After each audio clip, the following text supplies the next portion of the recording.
Good afternoon and welcome to the latest edition of the Hudson County Sports Podcast. My name is Jim Haig and I'm your host. And with me today is my guest who is in West Hudson, needs no introduction.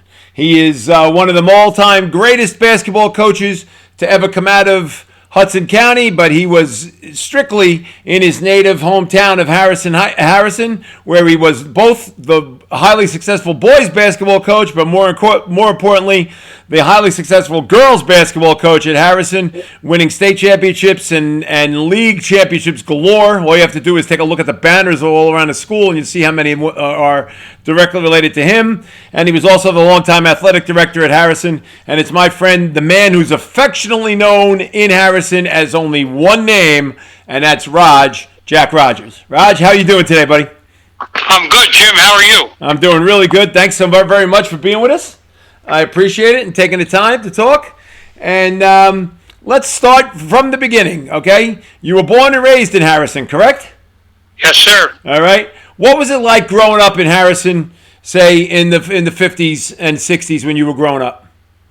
There isn't a better place, and you hear it often, to grow up than Harrison was. We had things here that were ahead of the curve in regards to what other kids had in other areas, and because it was small, mile square, and actually 2/3 of a mile, because like a full third of the town was industry factories and stuff. So you all you had to do was walk around the corner if you were looking for something to do, and there was always somebody there. And we had all these different organizations, the PAL and the PAL, the CYO, all the things. The recreation department was super, and it was just a great place to grow up. And most of the kids, you knew everybody, and everybody knew you. That was the bad end of it. That was the bad end of it. Okay. Talk to me about when did sports become a major part of your life, and was it always a major part of your life growing up as a little boy? Well, they always were, but there was never any stock put into it that it was going to lead to anything. It was just everybody played ball. You grew up the same way, and so you never really thought about a future in it. I was more getting pushed academically, and you think about sports, or you think about sports, but you played stickball all day long, or box ball, or in the summertime, and then there was football and soccer, and you did everything. Okay. And the ones that were good stood out, and then the other ones just played. Okay. The ones that just played. All right. Now, was it always a major part of your life, though? I mean, growing up, and it was did you play like Little League baseball and? I did anything that they had, I played it, and I was just a part of a whole bunch of us that did, and the irony is the basketball probably was the thing that was least likely to wind up ever being a basketball coach, but I played an awful lot of baseball, and I wound up pitching fast pitch softball for about 30 years after the baseball was done. Okay. And so you wind up gravitating to what's ever there. But we had an ice skating rink in town, so after school everybody went ice skating, and you skated at night. But unfortunately, there was never any hockey then, because it was just not something that was done. But I can imagine that if the same thing existed now, there would be kids playing hockey, even though they do play street hockey and stuff. Sure. So I partook in everything. It was just your social extension. It was just the way you met people. Athletics was so important to just your existence in those days. Okay. But you never did you have any aspiration at all at that time, Raj? That you wanted to end up becoming a coach or an administrator? Was that ever in a thought? No, not at all. My father was always on me. Oh, you're going to be a lawyer.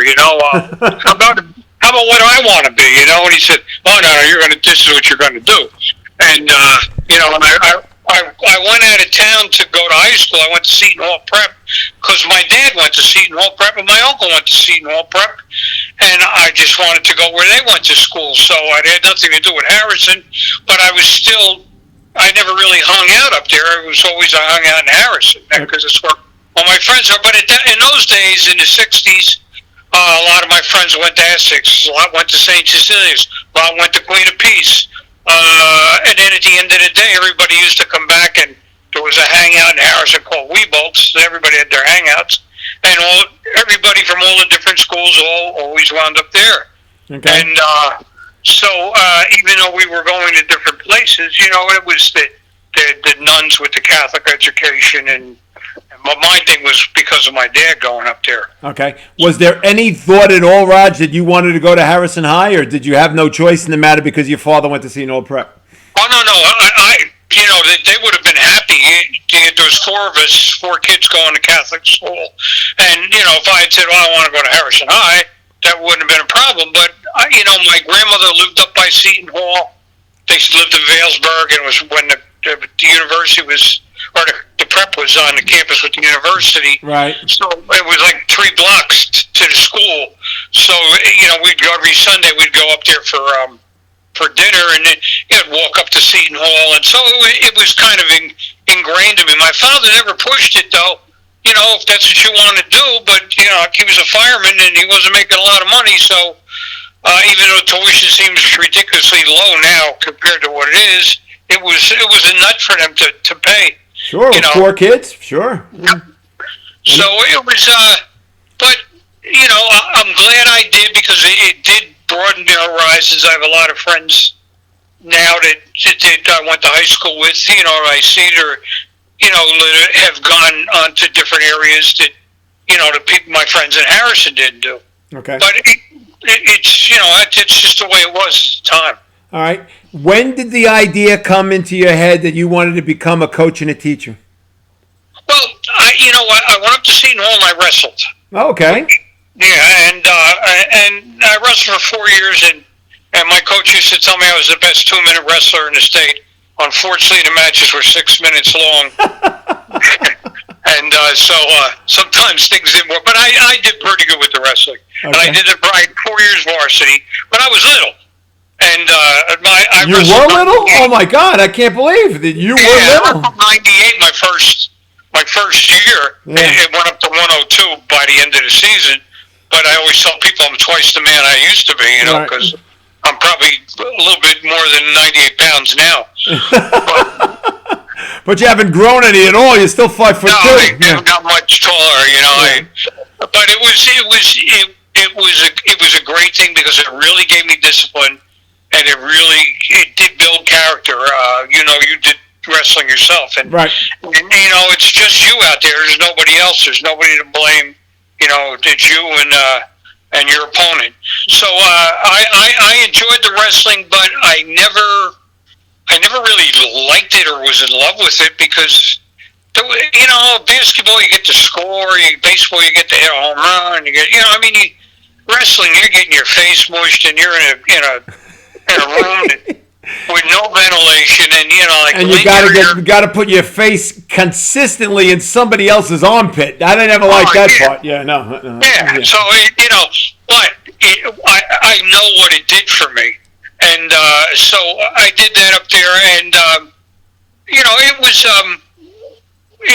good. But the interesting thing was when it rained, we used to run on the outdoor track before practice, and then we would come inside.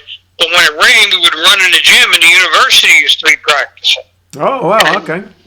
And there was 2 guys there.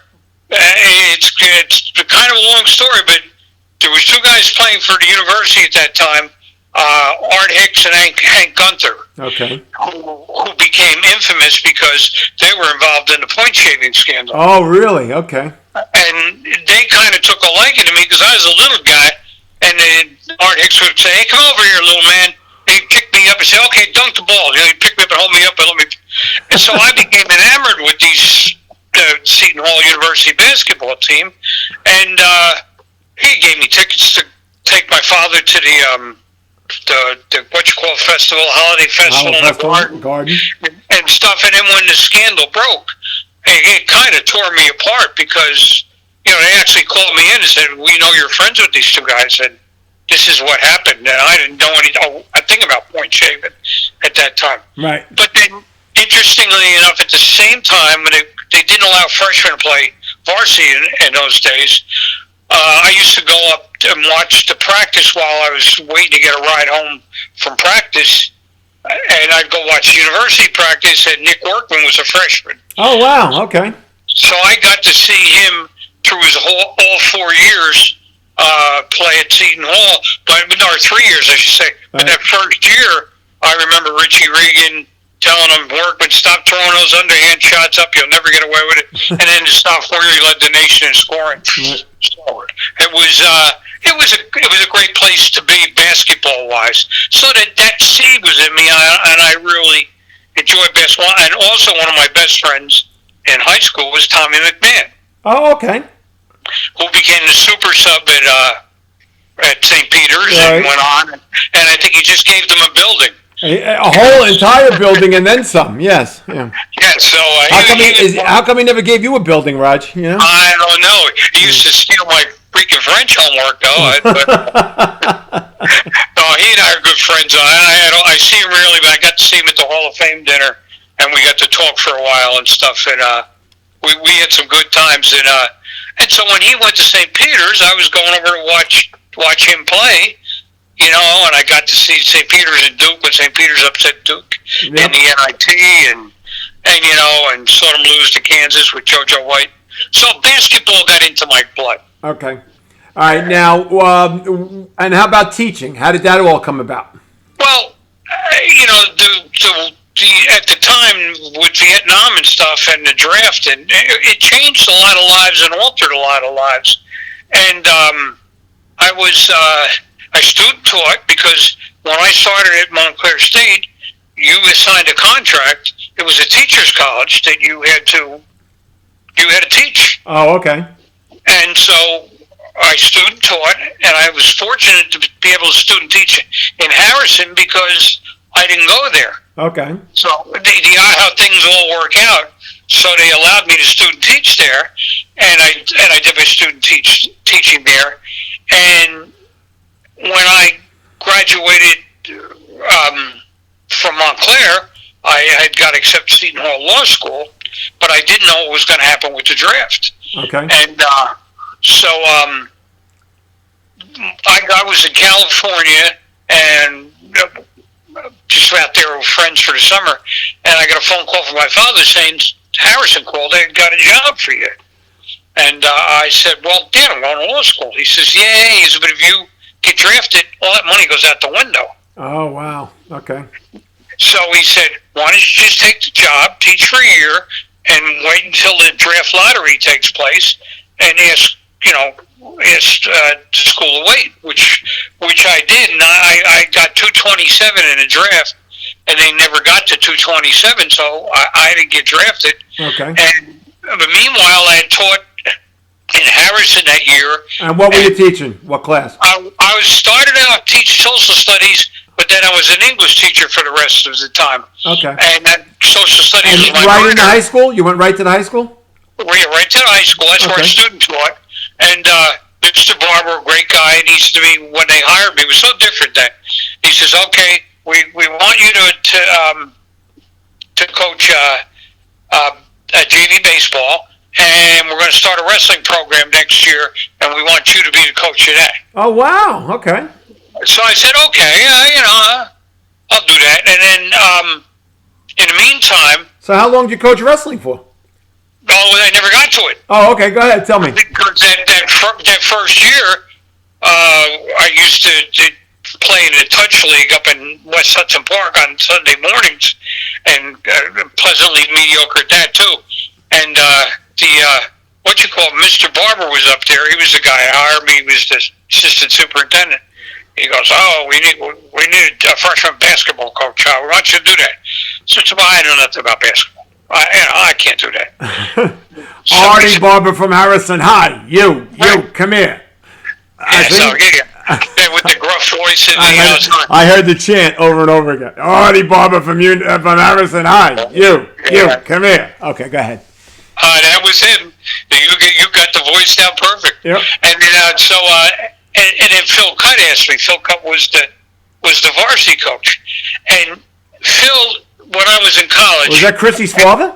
Chrissy's father. Wow. Okay, I didn't know that. I mean, like I said, everything's connected, Jim. I don't know how all this all happened. But, All right, so Phil was the head coach, and he asked you to be the assistant. Yeah, he asked me to help him out. And Okay. when I was in college, I used to get the JV umpires for him, and I used to umpire JV baseball for him and stuff.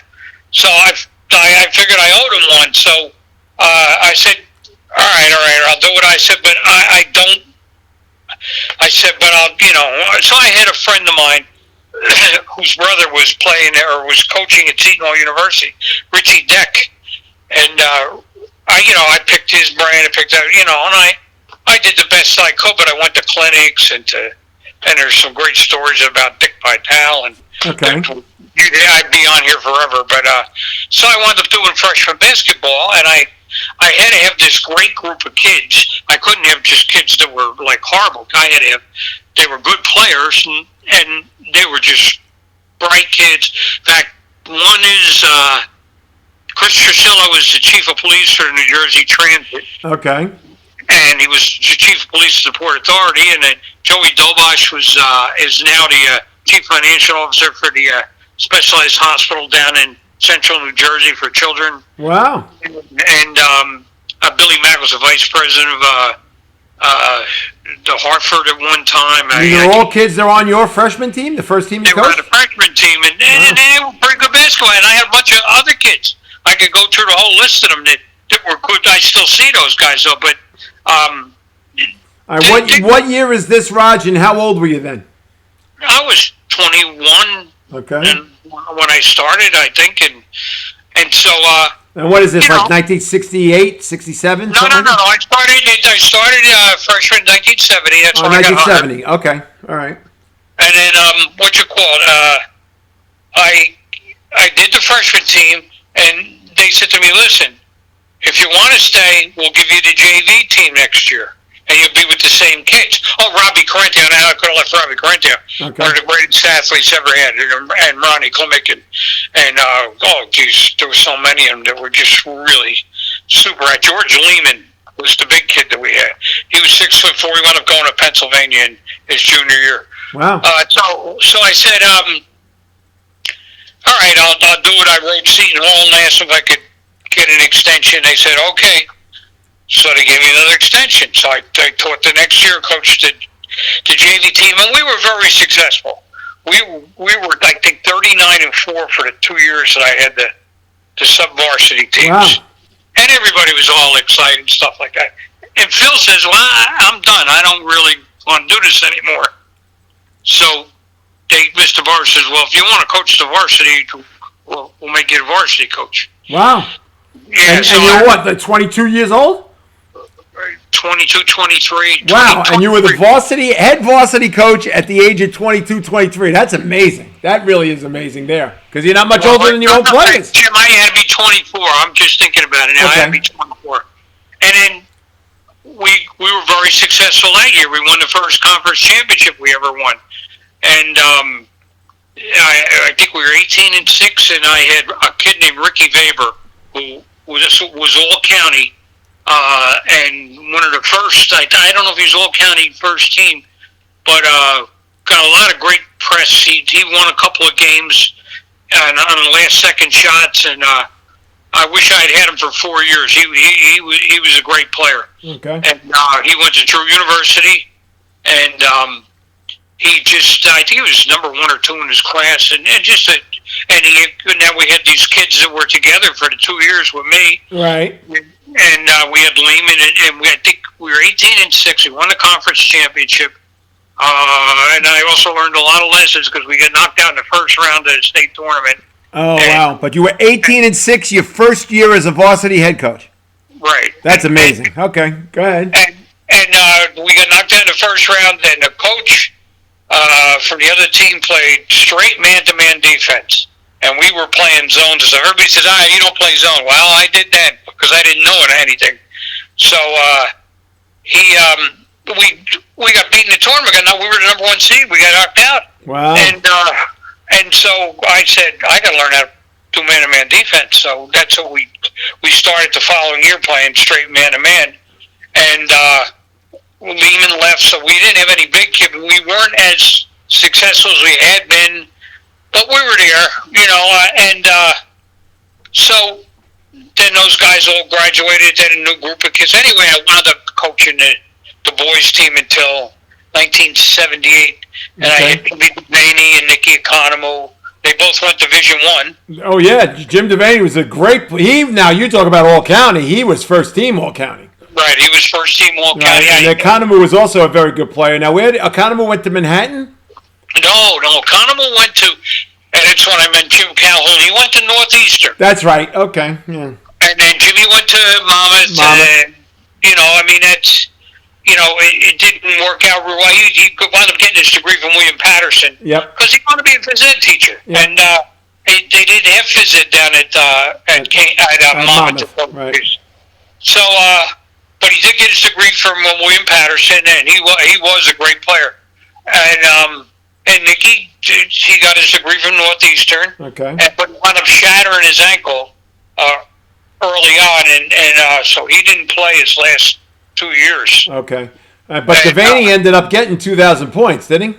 Wasn't he? Devaney got 1,000, but he was, I think he had about 1,400 points. Okay.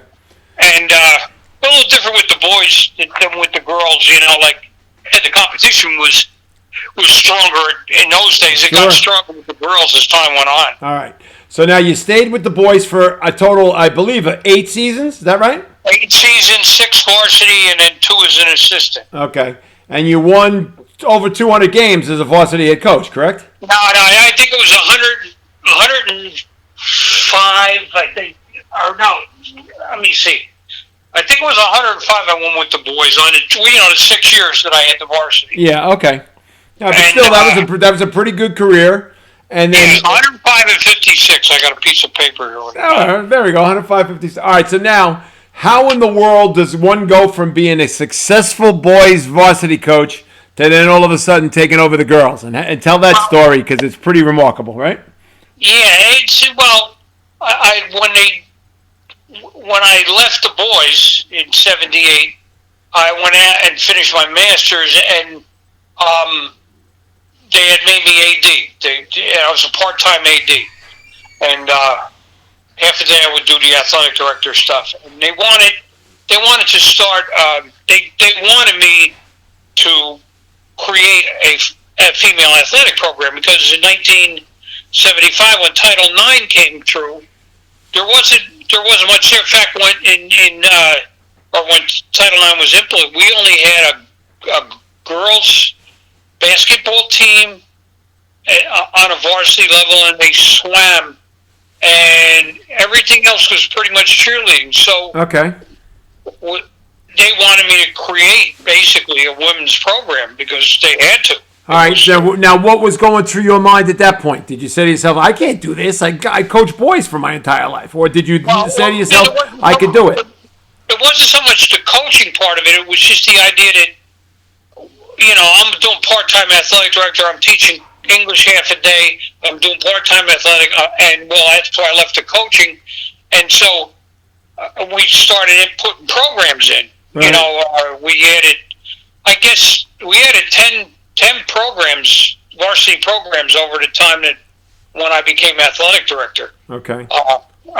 We added boys and girls volleyball. We added girls soccer. We added cross country. We added, in the wintertime, we were wrestling. Right. Swimming. And I'm sorry, what, Jim? Swimming, boys swimming. Well, we had the swimming. Swimming was in place. Okay. And then we added softball for the girls in the spring, and we added volleyball. Well, you said the volleyball. Yeah, boys and girls volleyball, right? So we with tennis, bowling, tennis in the spring and in the fall. So we added 10 sports. So okay.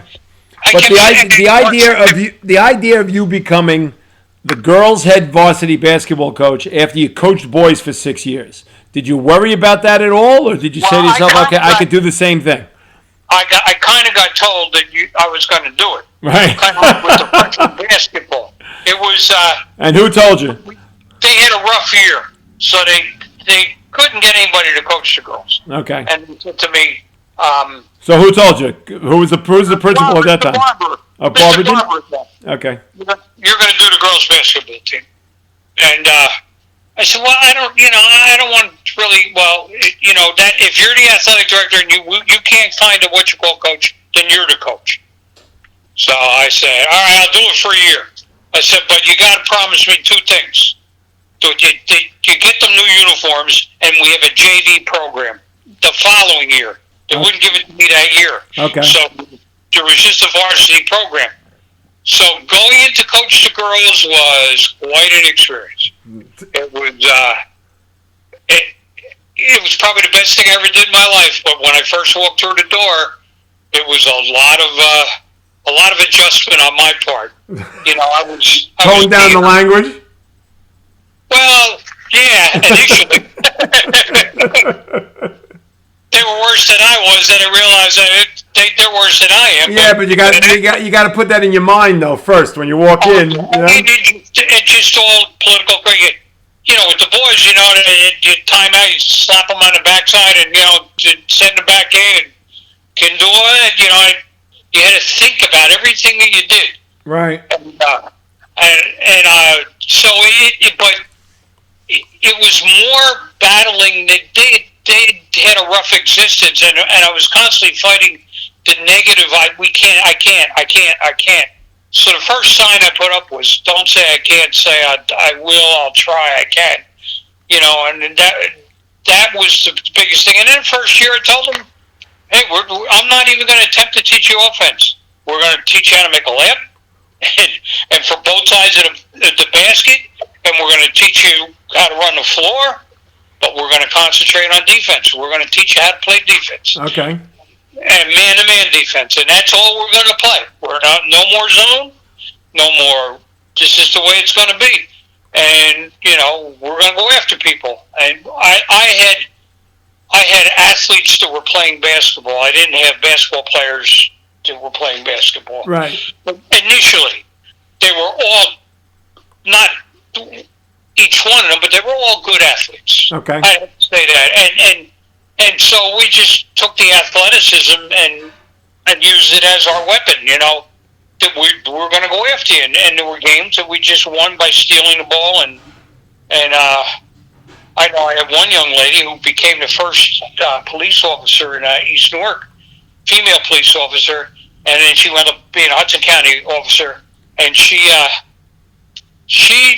was kind of the best player or the best athlete of the group, but she had a tendency to be overbearing with some of the kids, and they weren't ready for that. Okay. And there was one game where, and she knows I've told the story before, she's made 17 steals and layups, and she scored 34 points. Wow, who was that?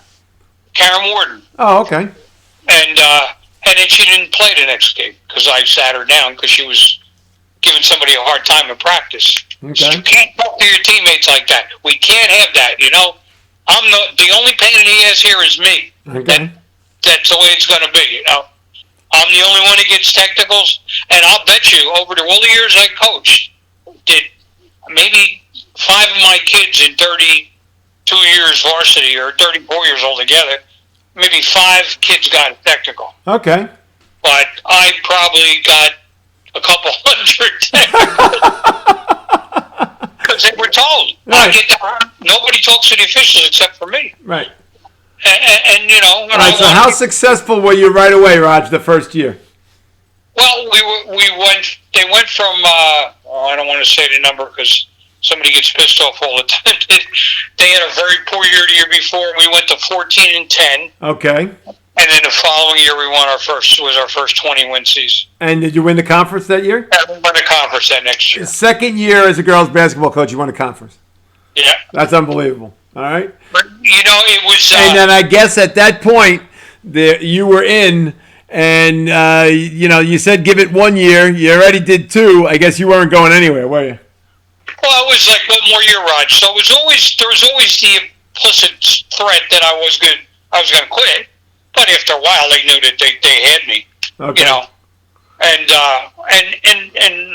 the players were starting to come in. Where again, there was no recreation girls program, and they had a little not high school, grammar school league where they played 6 games or something. And that was it. So there was no feeder system. So we're going from scratch. But I got to be honest, the people being a boys varsity coach and playing against some of the people that we were playing against, the coaching wasn't at a higher level, and I got to make it, the reason why, because a lot of the women who were coaching at that point in time had played basketball under the old rules. Right, 3-on-3, half court. Yeah, so they didn't have the same sense of the game that I did, and I had an advantage. Right. I always felt that I had an advantage, and plus the skill level with girls wasn't as high, and with the pressure defense, if you got the ball out of the point guard's hands, it was a circus. Yeah. So, and they learned how to take care of that. But then the real good people started to arrive. There were basketball players playing basketball. Who were the first ones that you remember that were basketball players that were playing basketball? I would have to say, and I don't want to get in trouble with this because I'd say the first when Alice and Chrissy came in. Okay. That year, Alice Burgos and Chrissy Cutt. They came in together, right? They came in together, and let's see. We had some good players before that were good athletes. We had Renee Perkowski, Yolanda Gonzalez, Janie Saporito, and Mary Beth Hoey and Rosie Graves. Rosie Graves was the first 1,000-point scorer. Okay. And that was the year that came in as freshmen, Chrissy and Alice. Okay. But Rosie was a great shooter. And she became better as a defender. Used to kid her all the time. And Mary Beth was a really tough kid. She may have been the toughest of the Hoeys that I had. That's saying a lot because they had to be tough coming out of that household. That's for sure. Yeah, well, they were, and Dad was, he was a tough guy and a good guy, but a real good guy. But physically, he was a tough guy. Yeah. And Mary Beth, she basically was Rosie's bodyguard. Yeah. So when Rosie scored 1,000 points, nobody messed with Rosie because then they had to deal with Mary Beth then, All right, and just to tell the people listening, we're talking about Kevin Hoey, who has the distinction of being the only athlete in the history of the state of New Jersey to be first-team All-State in 4 sports. And yes, 4 sports. Football, soccer, basketball, baseball. It's amazing that he was able to do both football and soccer in the same year, but he was a football player, a great football player, and he also was a soccer goalkeeper on a state championship soccer team. So, I mean, he's a pretty remarkable career to be first-team All-State in 4 teams, 4 sports. So, anyway, continue about your athlete. Well, and he also had a basketball scholarship to Seton Hall University. Yes. And he also signed with the Cleveland Indians. Honey Russell happened to be the basketball coach and a scout for Cleveland. And he played with the first professional, they think it was the first New York Rangers over in, they used to play in Randall's Island. Randall's Island, yeah. Yeah, and there's great stories about Kevin. I can't even tell. No. But he was a legend. No and probably maybe the greatest ever next to him. Well, he and Raymond. Probably. They are, Raymond's a great athlete, but I don't know. Raymond never made All-State in 4 sports, so, Oh, no. And we're talking about Raymond Lucas. And Ray, if you are listening, I'm still waiting for you to call me to be on this podcast. We've talked about it time and time again, and it's never happened. But anyway, I continue, Raj. When Chrissy and Alice got there, that started the trend, correct? Yes. And then soon after that, Jody Hill came, and then that's when it pushed it over the top, right? That's when you became one of the best teams in the state. I don't know. I think you had a 4-year stint where you only lost 5 games in 4 years. I mean, so I'm pretty sure, right? 29-2 and 27-1, and you had a couple of great years in the early '80s, late '80s. Yeah. We went to the state finals in when Chrissy and Alice were seniors, Okay. Before Jody got there. Before Jody got there. Okay. We lost in double overtime in the state finals, and that year we were. And what's that? 87. 86. Okay. And we were 26-4. And the year before that, we were 26-2. Yep. Yeah, we won the section. We've won 6 sectional championships, but we went to the state sectional finals 10 years in a row. Wow. Yeah, and we won 4 or 5 of them, I think, and then we had a break in the action. But they basically were as good as the people playing now. I mean, they were that good. Alice was incredible. Right. And so was Chrissy. Yep. But Alice was doing things that girls weren't doing in those days. Right. And they both went Division I, right? Both Alice and Chrissy? Well, they both could have went Division I. Chrissy, I think Pace was a Division II at the time. Oh, that's right. Pace is Division II. Okay. So, but she could have went Division. She could have went St. Peter's. Right. And Alice went to Wagner, right? And when Alice went to Wagner. And Alice was in the first group of Prop 48. Right. In fact, I wrote my master's thesis on her experience, along with writing about Prop 48, and then she was a case study within the master's thing. Wow. And it was Alice. I'm really proud of Alice. I mean, a lot of people wanted to just write her off. She had a tough growing up, and she really got pushed when she got to high school. I was like her worst nightmare. I used to throw her out of practice all the time. It was like, but she, I loved her, and I still do. It's just she benefited, and the Cut family was amazing with her.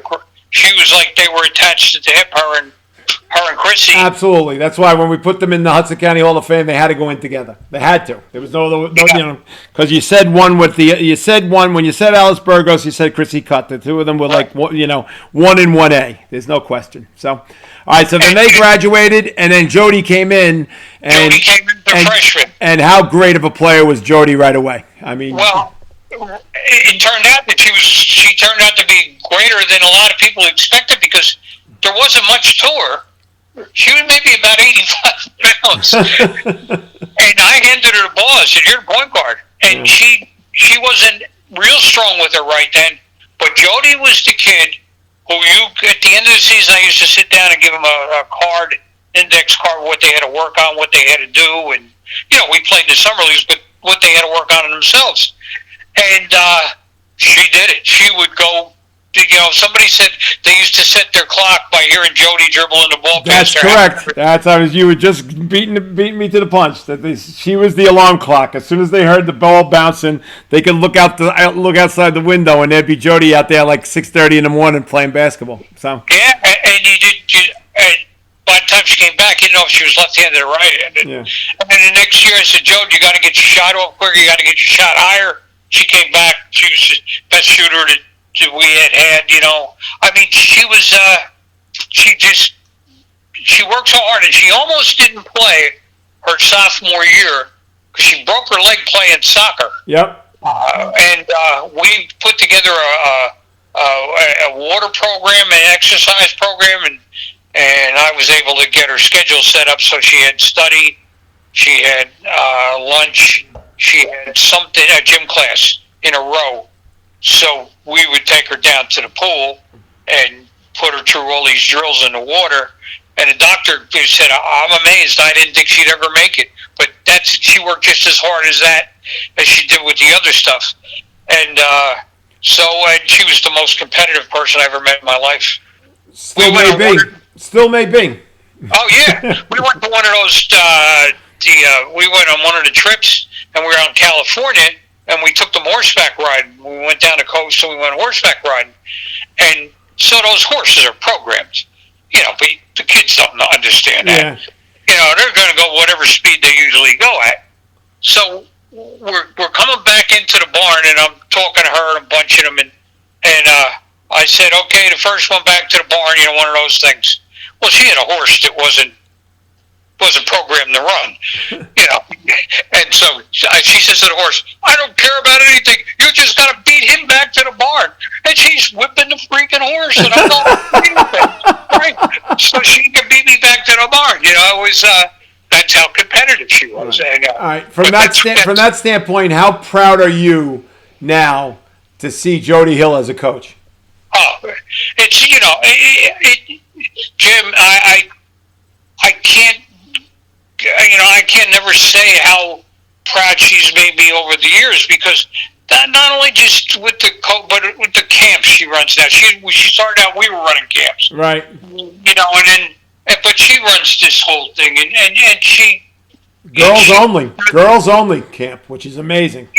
Yeah. And she just does such a great job with coaching, but just the way people respond to her, and then people on the street, and they tell me where I talk to her players. I sat with Martina the other day. That's right, Martina Raminska, right? Yeah, and and her and I always got along, even though we had this great rivalry in school. And just sitting there watching the game and talking about Jody, and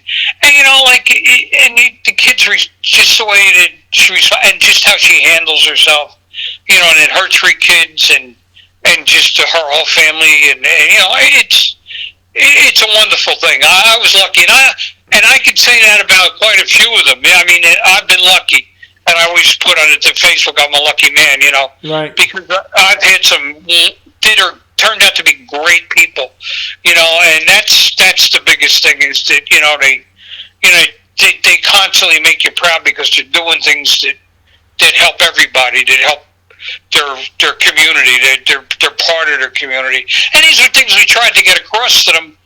Every day before, when we start practice, the first 15 minutes, we tried to talk about something that had nothing to do with basketball. Yep. And those were the commercials, we used to call them. We try and teach the life lessons and stuff. And after a while, I realized that I can win basketball games, but I can also win people, and so that's what we started to try and do, was to focus more on getting these kids to be to the utmost of what they could be as a person, right, as a student, and it was that's what the trips were all about, and so it was a great thing for me. I became a much better person because of it. Beautiful. And now was it 1991 is when you won the Group 2 state championship overall? Yes, and Jim, let me tell you, somebody else from Hudson County better do it. We're the only public school to win a state championship. That's correct. Do you realize that? Yeah, I know. And that was 1991. Okay. Somebody got to win the state. I thought they were going to do it over in Lincoln a couple of years ago. Well, they just won the state sectional last night, so they're still alive. They got a tough road to hoe coming up, but they're alive. So let's see what happens. That's they got to win the state sectional. I'm rooting for somebody to do that. We didn't get enough respect in Hudson County, and now they're starting to get that respect. A little bit, a little bit more and more. All right, so 91 was obviously Jody was the top player on that 91 team. Who else was on that 91 team? The irony is, Jim, that Jody graduated the year before. Oh, really? Okay. So who was on the 91 team that you won a state championship with? We had the best point guard in the state the year before, and the next year, we lost a tough game in overtime in the North Jersey championship the year before, and when Jody was a senior. She scored 40 in her last game. Oh my God! Her last basket was a 3-point shot, and if we could have played 30 more seconds, we would have won that one. But anyway, the following year, Chrissy Dockery, a girl who was the 2 guard, and she didn't want to be the point guard, and Michelle Ferrero. Oh wow! Okay. Who was still to this day the only MVP in the state final, right, from Hudson County. Right. I mean, for public schools. I don't know. Right. Billy probably had somebody. Billy had one. Yeah. Billy had Tara Walker. Tara Walker. Yes, Tara Walker. Yeah. Right. And so the next year without Jody, we win the whole thing. Right. And and we had that game against Mendham up in Belleville. Oh my God! What a memorable game that was, huh? We were down 12 points, or no, 11 points with a minute and 11 to go, and we scored the last 12 points of the game. Right. And won the game, and they were just exhausted. They had these huge kids, and we had all these little mice running around. Even Michelle, who was our post player, Michelle was only maybe 5'9", 5'6", 5'7", yeah. Yeah, it was, but she, and got to give Tommy credit for, he really worked with her as a kid growing up, and she was some post player. She was, she controlled the paint. She really did. Okay. And she always had to cover girls who were much, much bigger than she was. Absolutely. Yeah, no question. All right, so now that era is over, and then, say, right around, 97, 98, that's when the era of McDonough comes in. And did you know right away that Kim was going to be the player that she became? Well, yeah, we had a couple other kids in between there that were, 1,000-point scorers and stuff. But, everybody kept saying, well, and Tommy and I were friends growing up, her father.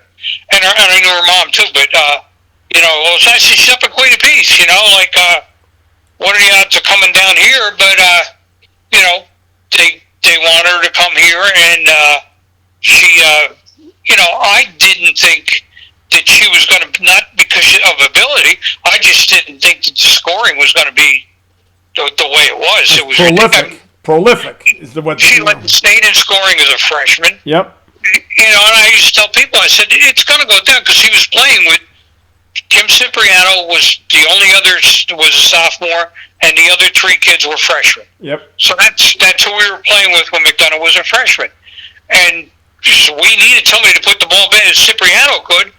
The point guard's also got to, make things happen for other people. And Kim was as amazing as a freshman, and she was scoring. She wasn't shooting threes. She was scoring old-fashioned threes. Yep. Driving the ball and putting it in the basket and getting fouled. She went to the free throw line forever. Oh, God, she owned the free throw line.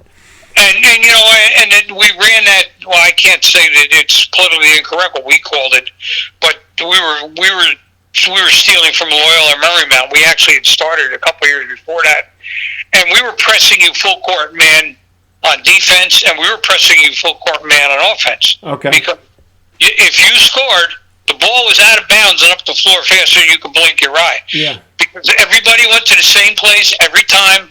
The ball was inbounded to Cipriano, and the ball was up the floor to McDonough. And she had a rule: if you're 1-on-1, you're going to the basket. If you're 1-on-2, you're going to the basket. And if you're 1-on-3, you're going to the basket. Right. We were putting people in a situation where they had to play defense, and if she got near the basket, she was going to score. Right, and she was with me as a podcast guest earlier in the year, and she had no idea the amount of points that she was scoring, and the only way she would find out is if somebody told her. But in your head, I mean, you being the head coach, you must have realized that this was a once-in-a-lifetime being. I mean, the numbers that she was putting up, it was beyond control, right? I mean, she was really scoring it at an unbelievable total. Well, we had a game at Secaucus, and she was getting a lot of heat in the school. From the boys. Oh, you're a chucker, and she wasn't. No. She was taking lifts. She was taking 7-foot shots. I mean, so, and we were at Secaucus, and that day she decided that she was going to be a passer. And she always could pass, but they didn't necessarily catch it. So, we were losing at halftime, and I go in the locker room and did one of my crazy acts, and I said, hey, everybody here's got a job. Everybody plays defense. Everybody rebounds. You score, Cipriano dribbles. That's the way we're going to do this. Do you understand what I'm telling you? And she said, well, Barrage, I said, I don't give me the barrage. That's your job. That's how we're going to win. If you score, we win. It's nice that everybody's going to get better, and they're going to score more points. But right now, you're our best bet to put the ball in the basket. And I did that with people before that. Rozzy shot the ball. I said, there's generally one kid that can score, and make sure they get to touch the ball before you do anything crazy with it. Right. But not score like this. This was this was prolific. This was, I mean, she had one stretch where she had 47, 53, and 50 or something like that. She was scoring at an astronomical total. And I think she ended up with 27-40, which is the still stands as the all-time Hudson County scoring record. She's a little shy about talking about that, but that's sure enough what she was. She was the all-time leading. Go ahead. I think it was 27-60. 27-60. Okay, I just shorted her out of 20 points. So, but, that's okay. Yeah, but 27, and that is still the current record in Hudson County for scoring, both for boys and girls. It was held by your player, Kim McDonough, who is now proudly has the job that you once had as the athletic director. And how wild is that? You want to talk about you coached the highly successful head girls basketball coach at Kearney High School, and you coached the highly successful athletic director at the place where you worked. I mean, that alone got to say a lot about your legacy, doesn't it? Well, we got a couple of doctors and lawyers in there and accountants. One girl's the vice president of Bed Bath and Beyond. Oh, wow. Okay. Like the whole thing. She's the vice president. It was Robin Kaiser. I think her name is Robin D'Elia now. And she's, so I mean, they've all, I mean, I You never coached Daisy Fuentes, though, right? No, I didn't coach Daisy. I didn't have her in class, but I knew Daisy well. She was a very nice girl. Yep. Very nice girl. And she's, you know. And now she's married to a rock superstar, so, you know. Oh, that's right. The guy who wrote Walking in Memphis, right? No. She's married to Richard. Oh God, the guy. Memphis? No, that was written by a guy named Mark Cohn. Mark Cohen, and right. he's married to Elizabeth Vargas, the newscaster. Jeez. Yeah. You know much more stuff about that than I do. Raj, trust me, I know everything. But yeah, so it was really funny when she was a freshman. We always said, you know, like, you're not supposed to do this, but the hazing was simple. The freshmen did, you know, carried the balls, picked up after the practice. Right. You know, that was what the freshmen did, you know, and that was like you were buying your way into the thing. So I said, McDonough, you carry the balls. You carried them to the game and then away from the game. So she said, okay, yeah. You know, so whenever we'd go to a place, because she became a phenomenon, you know, somebody from a newspaper could see me coming into the gym and, you know, Coach, can I talk? Well, after the game, we can talk to her. So which one is she? She's the one carrying the balls. She carried the ball. I said, yeah, but she's a freshman. That's what freshmen do. Yeah. You know, so she did this, and then when the season was over, next year starts, and she says, Raj, I want to still carry the balls. Oh, she said that to you? Really? Okay. Yeah. I said, all right. You know, she kind of liked the idea that, she's the one that carries it. But, you know, she liked it.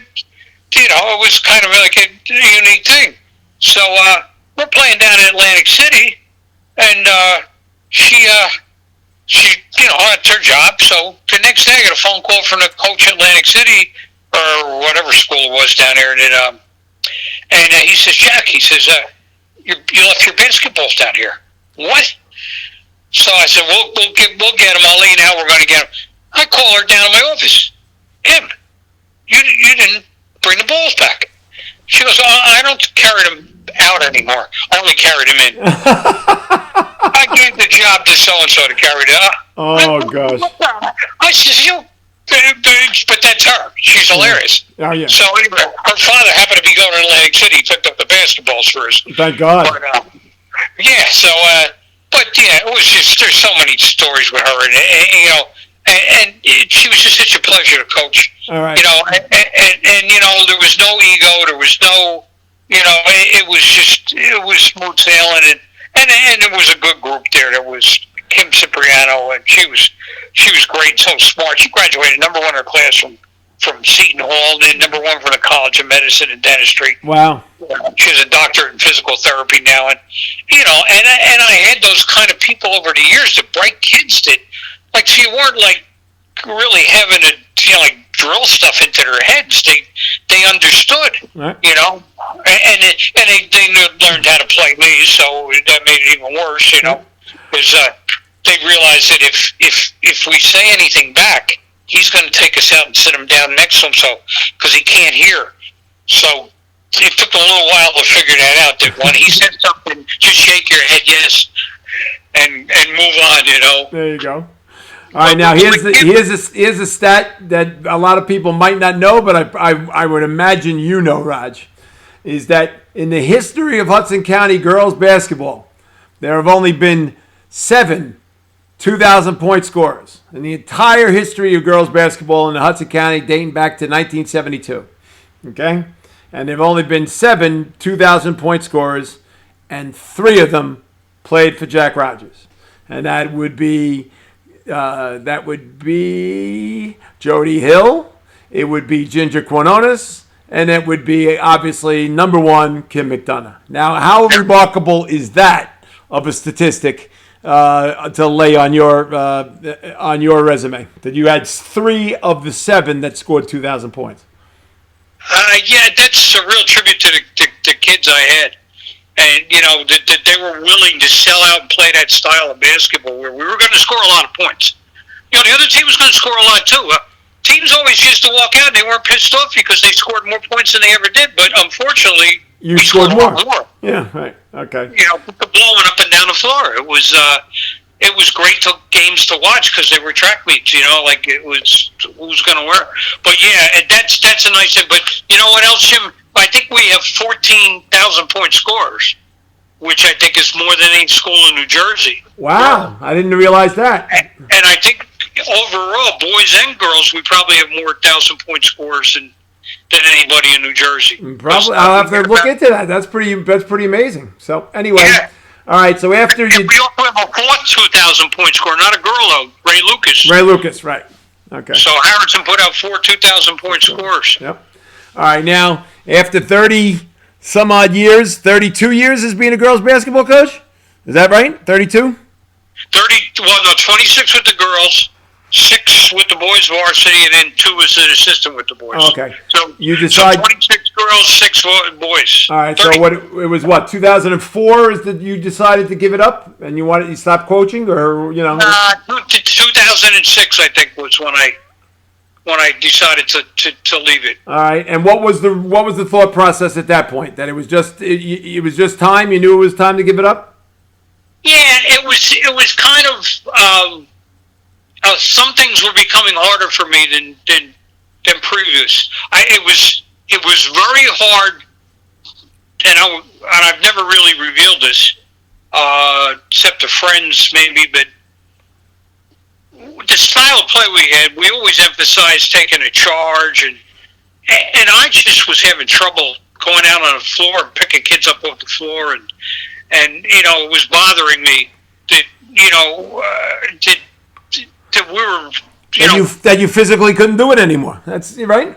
I could physically do it. It was just harder. I'd fallen in love with all of these kids, and I just didn't want to see them get hurt. And a couple of kids got hurt, and I even told some of them, just don't take the charge. Don't. No, Raj, we step in. That's what we do. And that bothered me.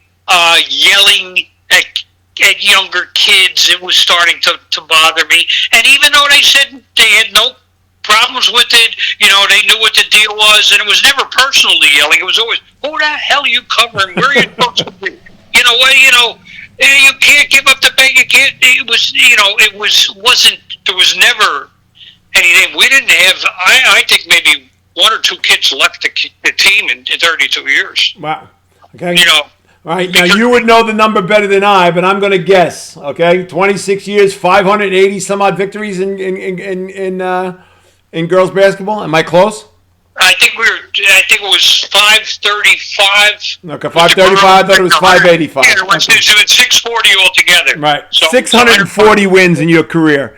And do you really feel that maybe that flies under the radar a little bit? What kind of a career, really truly incredible career you had? 640 wins of coaching? I think that, that didn't bother me that much. I think I got my due from the people that knew. I think the only issue would have been that in Bergen County, County, which most of the wins were against. Right. Because we played in that Bergen County League. Yeah. They resented it more than they appreciated it. Okay. The coaches didn't. The coaches understood the ads. They kind of gave us our due, but it was like we didn't get the recognition from those people up there. We couldn't play. Well, there was always the big fight about we don't have a county tournament, Hudson County. Yep. And then they wouldn't let us play in Bergen County. And then I wouldn't have let us play either because we probably would have won the damn thing. Yeah, could have. So I think they had a point, but I think they also had to understand that we were in that league and we weren't going anywhere. So this is who we were. I don't think I was like Darth Vader up there. I wasn't particularly cared for because I was vocal and I was. You were vocal? I can't believe that, Raj. Vocal? No, that's not you. No. So I understand it now. I mean, that was a role that I played, and part of it was me, but part of it was just as a motivational thing, and as a it was kind of funny because we kind of were the ugly stepchild in that league, and and they had some very bad perceptions of Hudson County. Yep, because of you. We went up there I can tell you stories I would never want to go. We went up there and tried to change all of that and we thought we did a pretty good job of it. I mean, we had 16 trips out of the state. We played all over the country. We played in Ireland. Right. And we raised every nickel. And it was because of the people in Harrison and the generosity and the willingness to year after year to help sponsor those things and the people in the industries and then the politicians also that sent support our way to help us raise the money. And we were carrying the flag for New Jersey and every place we went, we got rave reviews, not so much for the basketball, but for the behavior of the kids and just how classy they were and how classy our program was. And that's what we try to do. Mr. Barber told me when I started, he said, hopefully we play better and hopefully we dress better, but we definitely are going to act better. And that's what we tried to do. That's what you hung your hat on. There's no question. The kids acted better. I don't know about the coach, but the kids definitely. Like I said, I had my role too. Right. There's no question. All right. You stayed on then after you gave up coaching basketball. You stayed on for the athletic director for what? Another 6 years? Yeah, I retired in 2010. So 2010. So another four or 5 years. But. Right. All right. When you think back now you've been retired for 10 years, Raj, and can you believe that? I mean, you juggle back and forth, going back and forth from the shore to get back up here, and you're very, very visible in a lot of the the girls' basketball games, boys' basketball games here, and other sports. You'll go to other games too as well. Are you enjoying retirement? And I also once a year you also get together with all of your players. You have an alumni game and then the party afterwards, and that keeps everybody together. And you also invite your players down to your house in Seaside Park, and they enjoy that too as well. So it's still one big happy family, isn't it? Well, yeah, we have a cookout every year down the beach, and I want them to bring their kids down and get to see their kids and with the alumni game is always well attended, and but the people that I coach now are getting to be a little long in the tooth, and it's getting tougher. But they go out there and they play, and then the post game is always, hey Raj, did we ever tell you about when we? No, I don't want to know about it. Yep. I don't want that. There's things my life will be better if I never know about. Okay. What happened here or what happened there?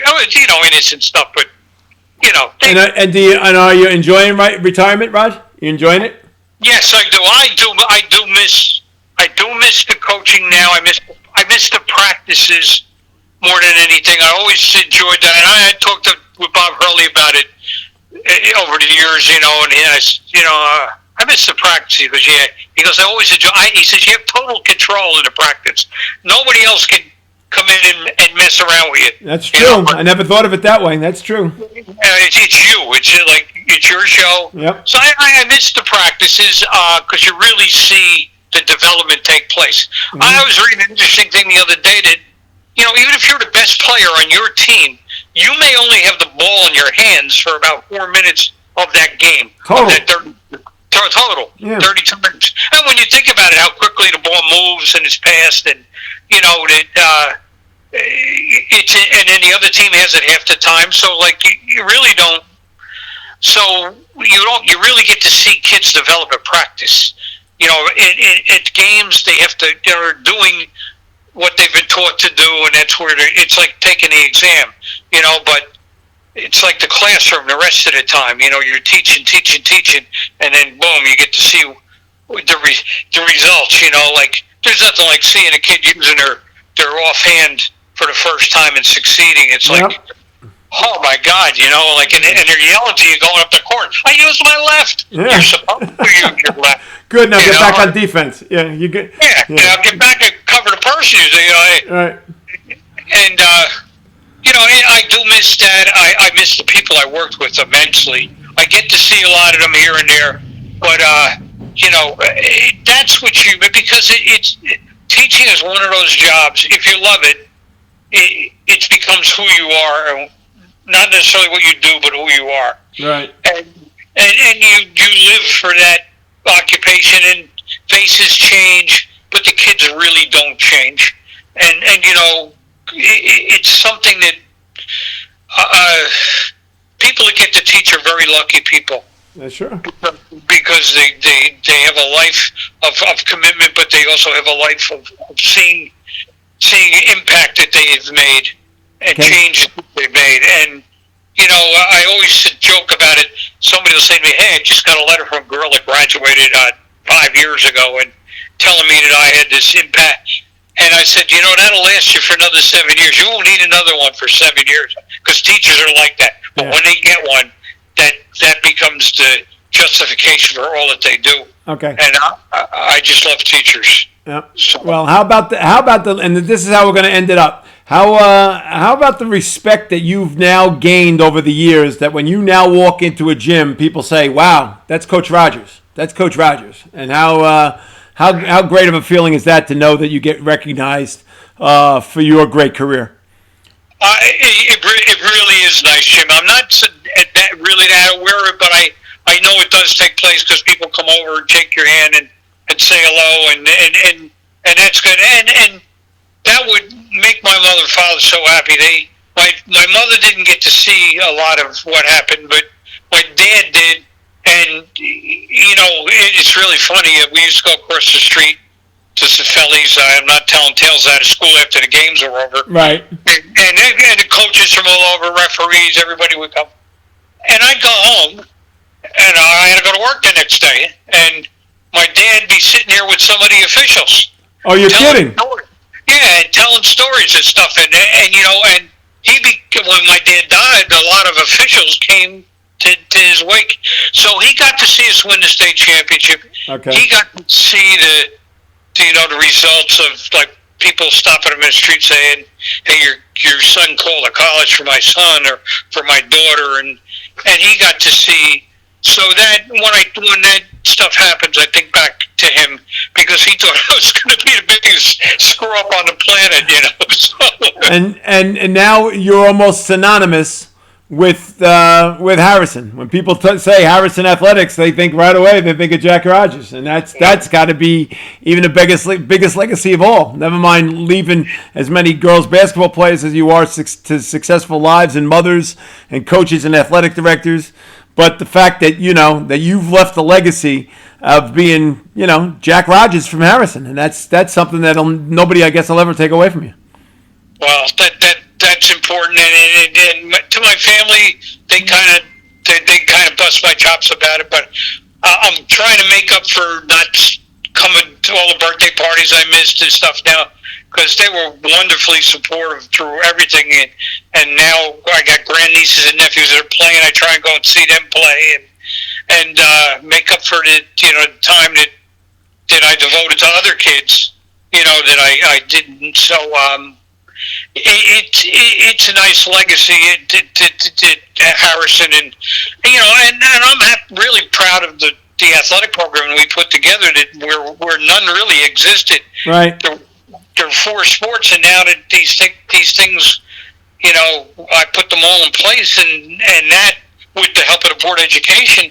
But we got an athletic program that's equal to all the schools in our county and Bergen County. No question. You did a great job both as a coach and as an administrator. And I can't thank you enough for taking this trip down memory lane. And you mentioned a whole bunch of different names, and that's the one thing that I love about this podcast is getting as many names in as possible. And you did a great job, and I appreciate you taking the time to talk to me, Raj. And we'll obviously you and I will talk somewhere down the road. We always do. So, but I appreciate you taking the time to talk to me here. Well, thank you for asking me, Jim. I'm honored. Okay, well deserved. All right, and thanks, Raj. I'll talk to you. Okay, thank you, Jim.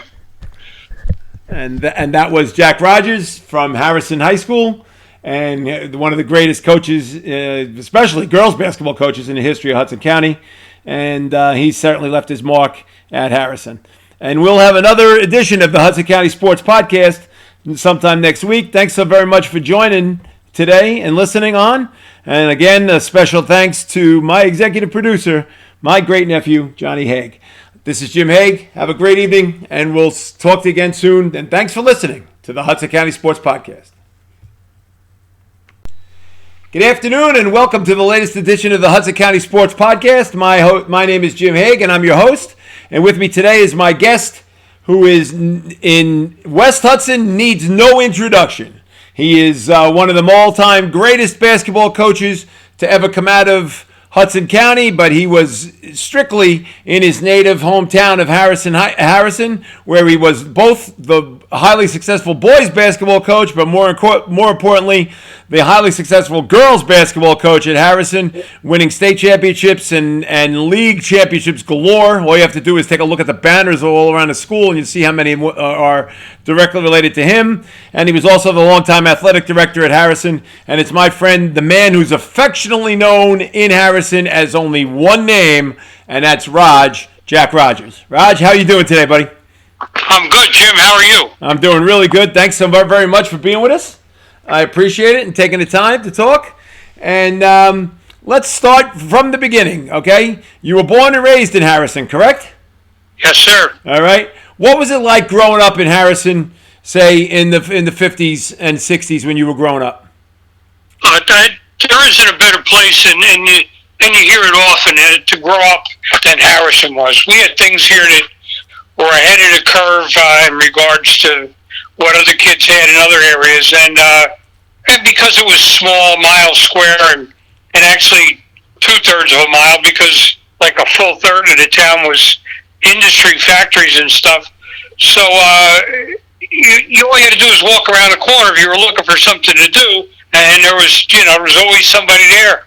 And we had all these different organizations, the PAL and the PAL, the CYO, all the things. The recreation department was super, and it was just a great place to grow up. And most of the kids, you knew everybody, and everybody knew you. That was the bad end of it. That was the bad end of it. Okay.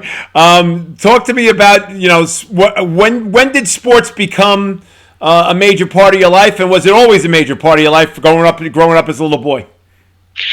Well, they always were, but there was never any stock put into it that it was going to lead to anything. It was just everybody played ball. You grew up the same way, and so you never really thought about a future in it. I was more getting pushed academically, and all you think about is sports. All you think about is sports, but. You played stickball all day long, or box ball, or in the summertime, and then there was football and soccer, and you did everything. Okay. And ones that were good stood out, and then the other ones just played. Okay. I was the ones that just played. All right. Now, was it always a major part of your life, though? I mean, growing up, and was like, did you play like Little League baseball and? Yeah. Oh, I did whatever anything that they had, I played it, and I was just a part of a whole bunch of us that did, and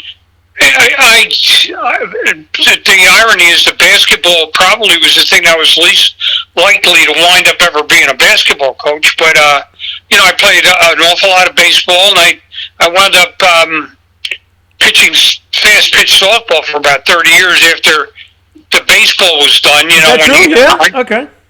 And so I mean you wind up gravitating to what's ever there. But we had an ice skating rink in town, so after school, everybody went ice skating, and you skated at night. But unfortunately, there was never any hockey then because it was just not something that was done. But I can imagine that if the same thing existed now, there would be kids playing hockey, even though they do play street hockey and stuff. Sure. So I partook in everything. It was just your social extension. It was just the way you met people. Athletics was so important to just your existence in those days. Okay. But you never did you have any aspiration at all at that time, Raj, that you wanted to end up becoming a coach or an administrator? Was that ever in a thought? No, not at all. My father was always on me. Oh, you're going to be a lawyer, how about what I want to be, And he said, oh no, this is what you're going to do. And I went out of town to go to high school. I went to Seton Hall Prep because my dad went to Seton Hall Prep and my uncle went to Seton Hall Prep, and I just wanted to go where they went to school. So it had nothing to do with Harrison, but I never really hung out up there. I hung out in Harrison because it's where all my friends are. But in those days, in the 60s, a lot of my friends went to Essex, a lot went to St. Cecilia's, a lot went to Queen of Peace. And then at the end of the day, everybody used to come back, and there was a hangout in Harrison called Weebolts. Everybody had their hangouts, and everybody from all the different schools always wound up there. Okay. And so even though we were going to different places, it was the nuns with the Catholic education, and my thing was because of my dad going up there. Okay. Was there any thought at all, Raj, that you wanted to go to Harrison High, or did you have no choice in the matter because your father went to Seton Hall Prep? Oh, no. They would have been happy. There was four kids going to Catholic school. And, if I had said, well, I want to go to Harrison High, that wouldn't have been a problem. But, my grandmother lived up by Seton Hall. They lived in Vailsburg, and it was when the university was, or the prep was on the campus with the university. Right. So it was like 3 blocks to the school. So, we'd go every Sunday, we'd go up there for dinner, and then walk up to Seton Hall. And so it was kind of ingrained in me. My father never pushed it, though, if that's what you want to do. But, he was a fireman, and he wasn't making a lot of money. So even though tuition seems ridiculously low now compared to what it is, it was a nut for them to pay. Sure, 4 kids, sure. Yeah. So it was, but, I'm glad I did because it did broaden their horizons. I have a lot of friends now that I went to high school with, I see that have gone on to different areas that, the people, my friends in Harrison didn't do. Okay. But it's just the way it was at the time. All right. When did the idea come into your head that you wanted to become a coach and a teacher? Well, I went up to Seton Hall and I wrestled. Oh, okay. Yeah, and I wrestled for 4 years, and my coach used to tell me I was the best 2-minute wrestler in the state. Unfortunately, the matches were 6 minutes long. And so sometimes things didn't work. But I did pretty good with the wrestling. Okay. And I did it right 4 years varsity, but I was little. And you were little? Oh my God! I can't believe that you were little. I was 98 my first year. Yeah. It went up to 102 by the end of the season. But I always tell people I'm twice the man I used to be. Because I'm probably a little bit more than 98 pounds now. But you haven't grown any at all. You're still 5'2". No, I'm not much taller. But it was a great thing because it really gave me discipline. and it did build character. You did wrestling yourself, and, right.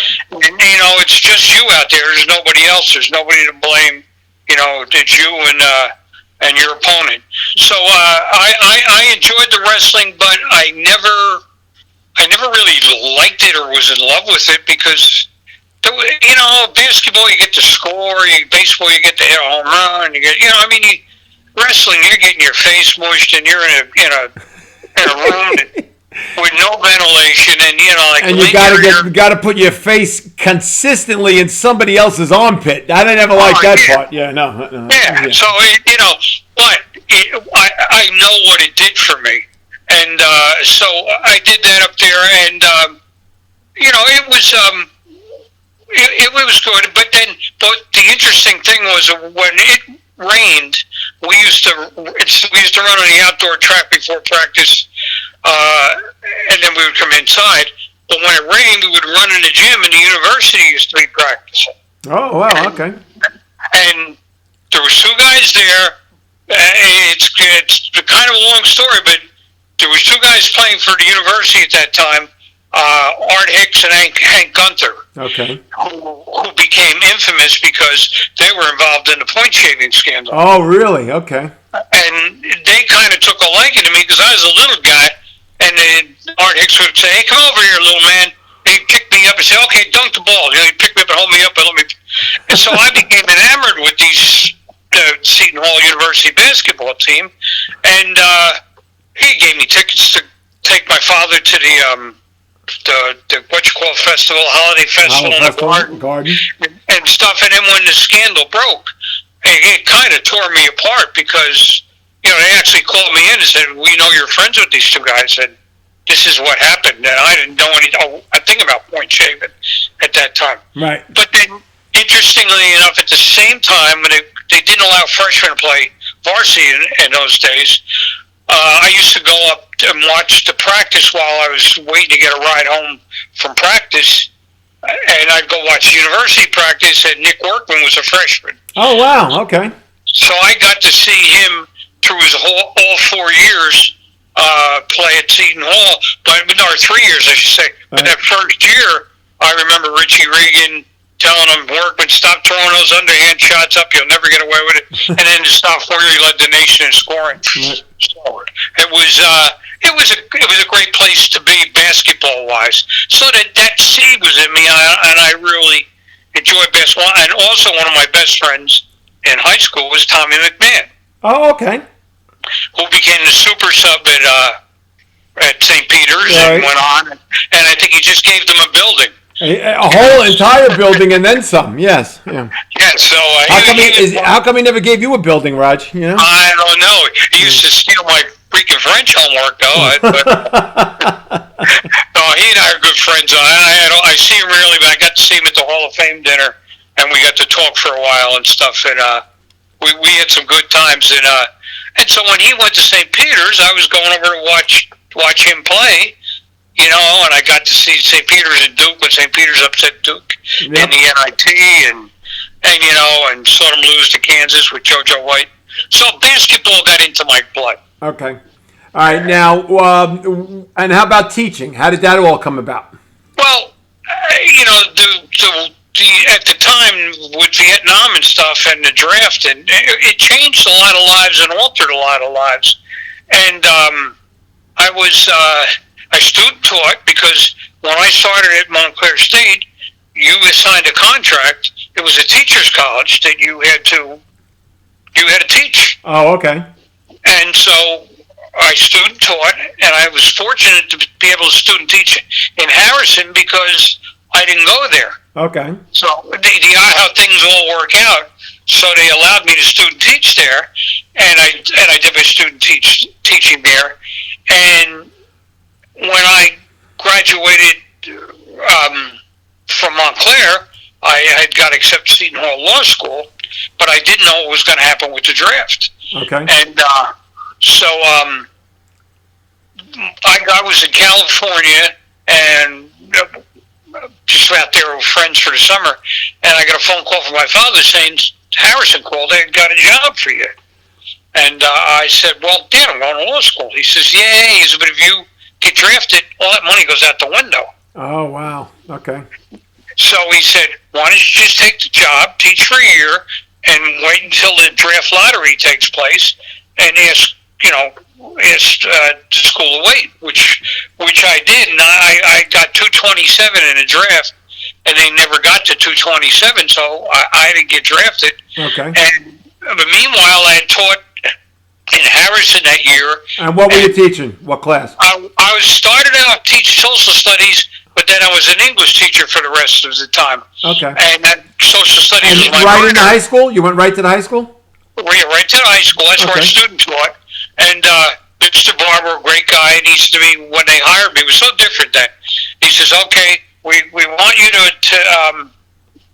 coach JV baseball, and we're going to start a wrestling program next year, and we want you to be the coach of that. Oh, wow. Okay. So I said, okay, I'll do that. And then in the meantime... So how long did you coach wrestling for? Oh, I never got to it. Oh, okay. Go ahead. Tell me. Because that first year, I used to play in the touch league up in West Hudson Park on Sunday mornings, and pleasantly mediocre at that too. And Mr. Barber was up there. He was the guy who hired me. He was the assistant superintendent. He goes, oh, we need a freshman basketball coach. Why don't you do that? So I know nothing about basketball. I can't do that. Artie Barber from Harrison. Hi, you, come here. With the gruff voice. I heard the chant over and over again. Artie Barber from Harrison. Hi, you, come here. Okay, go ahead. That was him. You got the voice down perfect. Yep. And then Phil Cutt asked me. Phil Cutt was the varsity coach, and Phil, when I was in college, was that Chrissy's father? Chrissy's father. Wow. Okay, I didn't know that. I mean, like I said, everything's connected, Jim. I don't know how all this all happened. All right, so Phil was the head coach, and he asked you to be the assistant. Me to help him out. And when I was in college, I used to get the JV umpires for him, and I used to umpire JV baseball for him and stuff. So I figured I owed him one. So I said, all right, I'll do what I said, but I don't. I said, but I'll, So I had a friend of mine whose brother was playing there or was coaching at Seton Hall University, Richie Deck, and I picked his brain. I picked out, and I did the best I could, but I went to clinics and there's some great stories about Dick Vitale and. Okay. I'd be on here forever, but so I wound up doing freshman basketball, and I had to have this great group of kids. I couldn't have just kids that were like horrible. They were good players, and they were just bright kids. In fact, one is Chris Trusilla was the chief of police for New Jersey Transit. Okay. And he was the chief of police of the Port Authority, and then Joey Dobosh is now the chief financial officer for the specialized hospital down in central New Jersey for children. Wow. And Billy Mack was the vice president of the Hartford at one time. These are all kids that are on your freshman team, the first team you coached? They were on the freshman team, and they were pretty good basketball. And I had a bunch of other kids. I could go through the whole list of them that were good. I still see those guys, though. But what year is this, Raj, and how old were you then? I was 21. Okay. And when I started, I think, and so. And what is this, like 1968, 67? No. I started freshman in 1970. That's when 1970. Okay. All right. And then I did the freshman team, and they said to me, "Listen, if you want to stay, we'll give you the JV team next year, and you'll be with the same kids." Oh, Robbie Corinthian. Now I could have left Robbie Corinthian. Okay. One of the greatest athletes ever had, and Ronnie Klimek, and there were so many of them that were just really super. George Lehman was the big kid that we had. He was 6'4". He wound up going to Pennsylvania in his junior year. Wow. So I said, all right, I'll do it. I wrote Seton Hall and asked if I could get an extension. They said, okay. So they gave me another extension. So I taught the next year, coached the JV team, and we were very successful. We were, I think, 4 for the 2 years that I had the sub-varsity teams. Wow. And everybody was all excited and stuff like that. And Phil says, well, I'm done. I don't really want to do this anymore. So Mr. Barr says, well, if you want to coach the varsity, we'll make you a varsity coach. Wow. Yeah, and you're what, 22 years old? 22, 23. Wow, and you were the head varsity coach at the age of 22, 23. That's amazing. That really is amazing there. Because you're not much older than your own players. Jim, I had to be 24. I'm just thinking about it now. Okay. I had to be 24. And then we were very successful that year. We won the first conference championship we ever won. And I think we were 18-6, and I had a kid named Ricky Weber, who was all-county. And one of the first, I don't know if he was all-county first team, but got a lot of great press. He won a couple of games on the last-second shots, and I wish I had him for 4 years. He was a great player. Okay. And he went to Drew University, and I think he was number 1 or 2 in his class, and now we had these kids that were together for the 2 years with me. Right. And we had Lehman, and I think we were 18-6. We won the conference championship. And I also learned a lot of lessons because we got knocked out in the first round of the state tournament. Oh, wow. But you were 18-6 your first year as a varsity head coach. Right. That's amazing. Okay, go ahead. And we got knocked out in the first round, and the coach from the other team played straight man-to-man defense. And we were playing zones. So everybody says, you don't play zone. Well, I did that because I didn't know anything. So we got beaten in the tournament. We were the number 1 seed. We got knocked out. Wow. And so I said, I got to learn how to do man-to-man defense. So that's what we started the following year playing straight man-to-man. And Lehman left, so we didn't have any big kids. We weren't as successful as we had been.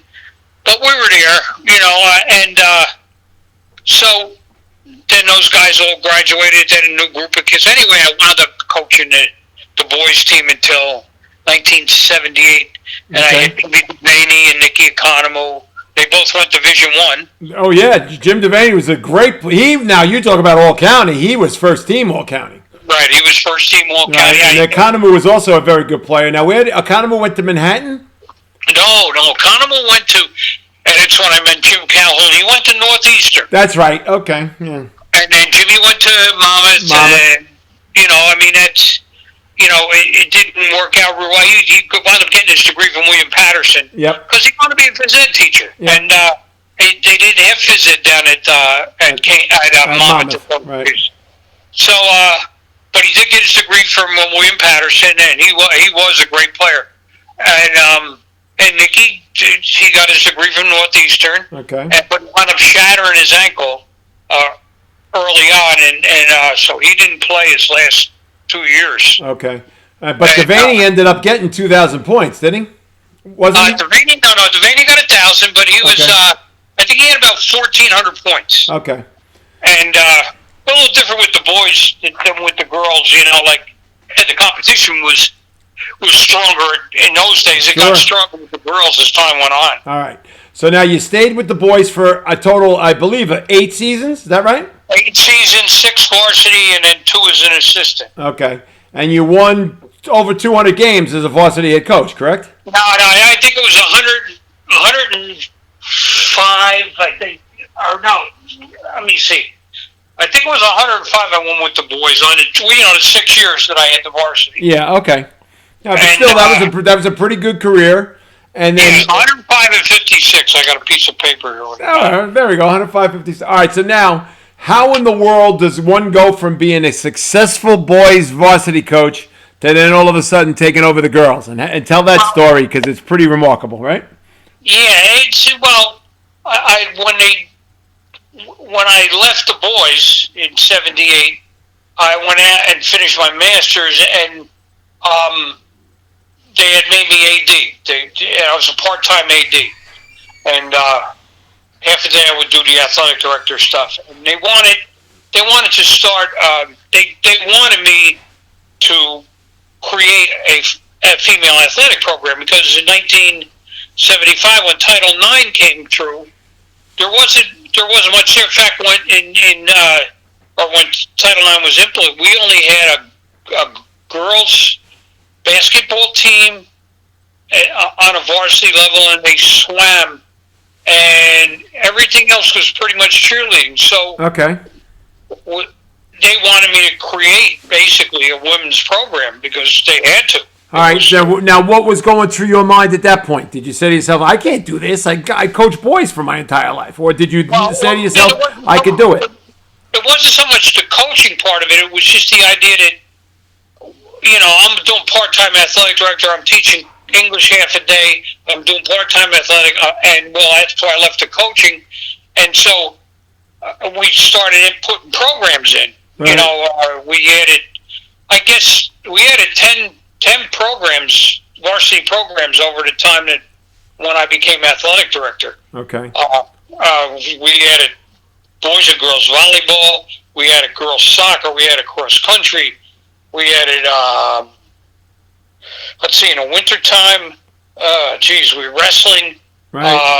Swimming. And I'm sorry, what, Jim? Swimming, boys swimming. Well, we had the swimming. Swimming was in place. Okay. And then we added softball for the girls in the spring, and we added volleyball. Well, you said the volleyball. Yeah, boys and girls volleyball, right? So we with tennis, bowling, tennis in the spring and in the fall. So we added 10 sports. So okay. But the idea of you becoming the girls' head varsity basketball coach after you coached boys for 6 years, did you worry about that at all, or did you say to yourself, "Okay, I could do the same thing"? I kind of got told that I was going to do it. Right. Kind of like with the freshman basketball. It was. And who told you? They had a rough year, so they couldn't get anybody to coach the girls. Okay. And to me. So who told you? Who was the principal at that time? Barber. Barber. Barber. Okay. You're going to do the girls' basketball team, and I said, well, I don't want really. Well, that if you're the athletic director and you can't find a coach, then you're the coach. So I said, all right, I'll do it for a year. I said, but you got to promise me 2 things. You get them new uniforms, and we have a JV program the following year. They wouldn't give it to me that year. Okay. So there was just a varsity program. So going in to coach the girls was quite an experience. It was probably the best thing I ever did in my life. But when I first walked through the door, it was a lot of adjustment on my part. I was tone down the language. Well, yeah, initially. They were worse than I was, and I realized that they're worse than I am. Yeah, but you got to put that in your mind though first when you walk in. It's just all political. With the boys, you time out, you slap them on the backside, and send them back in. And can do it. You had to think about everything that you did. Right. So it was more battling that they had a rough existence, and I was constantly fighting the negative. I can't. So the first sign I put up was, don't say I can't, say I will, I'll try, I can. And that was the biggest thing. And then the first year I told them, hey, I'm not even going to attempt to teach you offense. We're going to teach you how to make a layup, and for both sides of the basket, and we're going to teach you how to run the floor, but we're going to concentrate on defense. We're going to teach you how to play defense. Okay. And man-to-man defense, and that's all we're going to play. We're not, no more zone, no more, this is the way it's going to be. And, we're going to go after people. And I had athletes that were playing basketball. I didn't have basketball players that were playing basketball. Right. But initially, they were all, not each one of them, but they were all good athletes. Okay. I have to say that.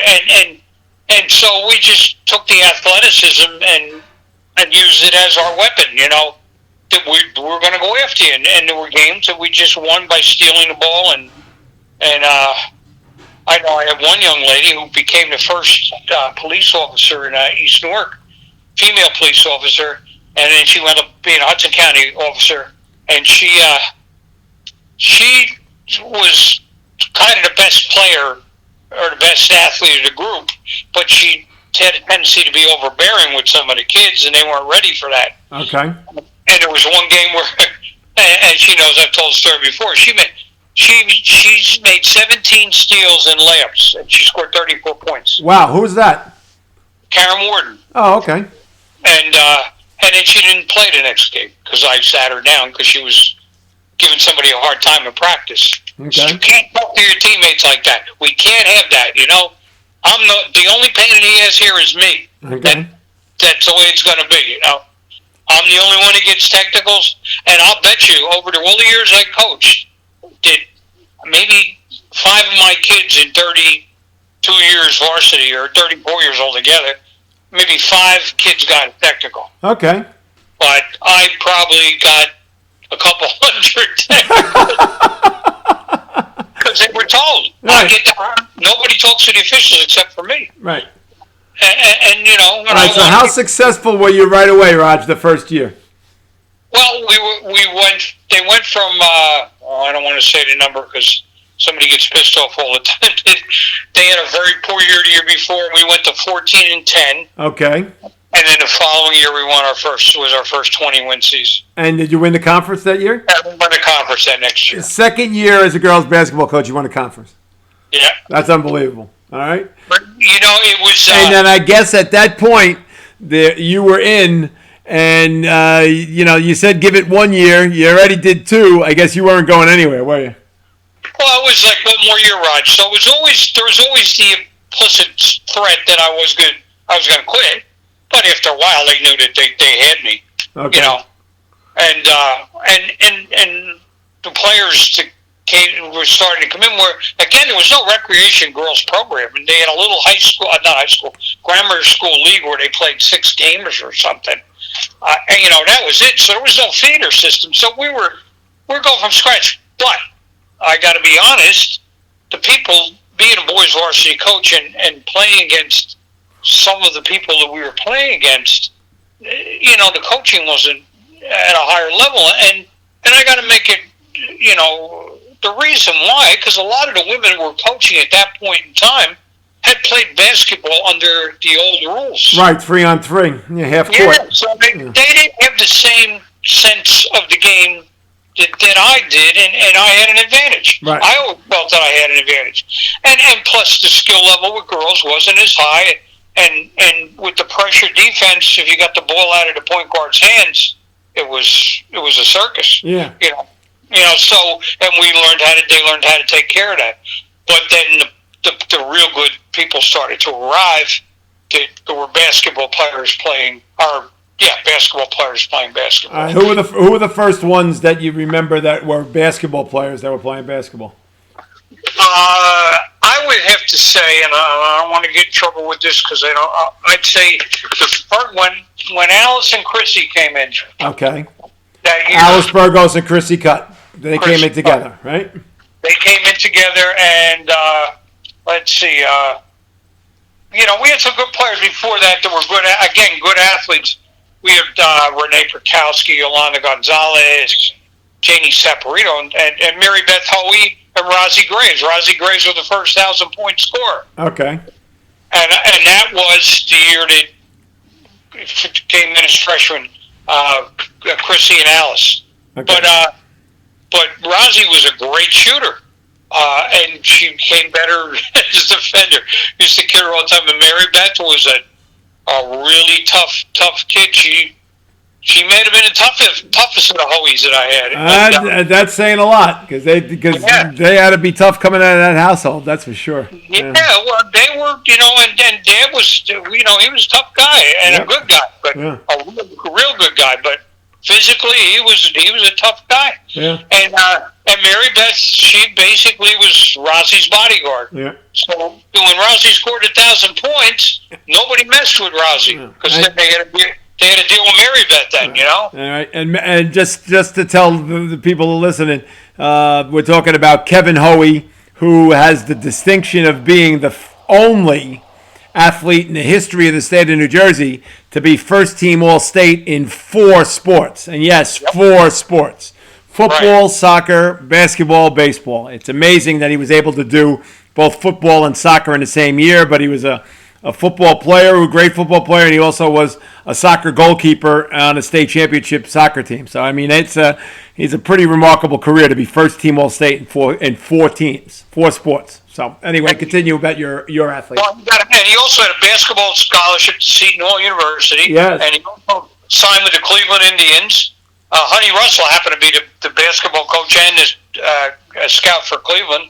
And he played with the first professional, they think it was the first New York Rangers over in, they used to play in Randall's Island. Randall's Island, yeah. Yeah, and there's great stories about Kevin. I can't even tell. No. But he was a legend. No he was, question. and probably maybe the greatest ever next to him. Well, he and Raymond. Probably. They are, Raymond's a great athlete, but I don't know. Raymond never made All-State in 4 sports, so, Oh, no. And we're talking about Raymond Lucas. And Ray, if you are listening, I'm still waiting for you to call me to be on this podcast. We've talked about it time and time again, and it's never happened. But anyway, I continue, Raj. When Chrissy and Alice got there, that started the trend, correct? And then soon after that, Jody Hill came, and then that's when it pushed it over the top, right? That's when you became one of the best teams in the state. I don't know. I think he had a 4-year stint where you only lost 5 games in 4 years. I mean, so I'm pretty sure, right? 29-2 and 27-1, and you had a couple of great years in the early '80s, late '80s. Yeah. We went to the state finals in when Chrissy and Alice were seniors. Okay. Before Jody got there. Okay. We lost in double overtime in the state finals, and that year we were. And what's that? 87. 86. Okay. And we were 26-4. And the year before that, we were 26-2. Yep. We won the section. We've won 6 sectional championships, but we went to the state sectional finals 10 years in a row. Wow. Yeah, and we won 4 or 5 of them, I think, and then we had a break in the action. But they basically were as good as the people playing now. They were that good. Alice was incredible. Right. And so was Chrissy. Yep. But Alice was doing things that girls weren't doing in those days. Right. And they both went Division I, right? Both Alice and Chrissy?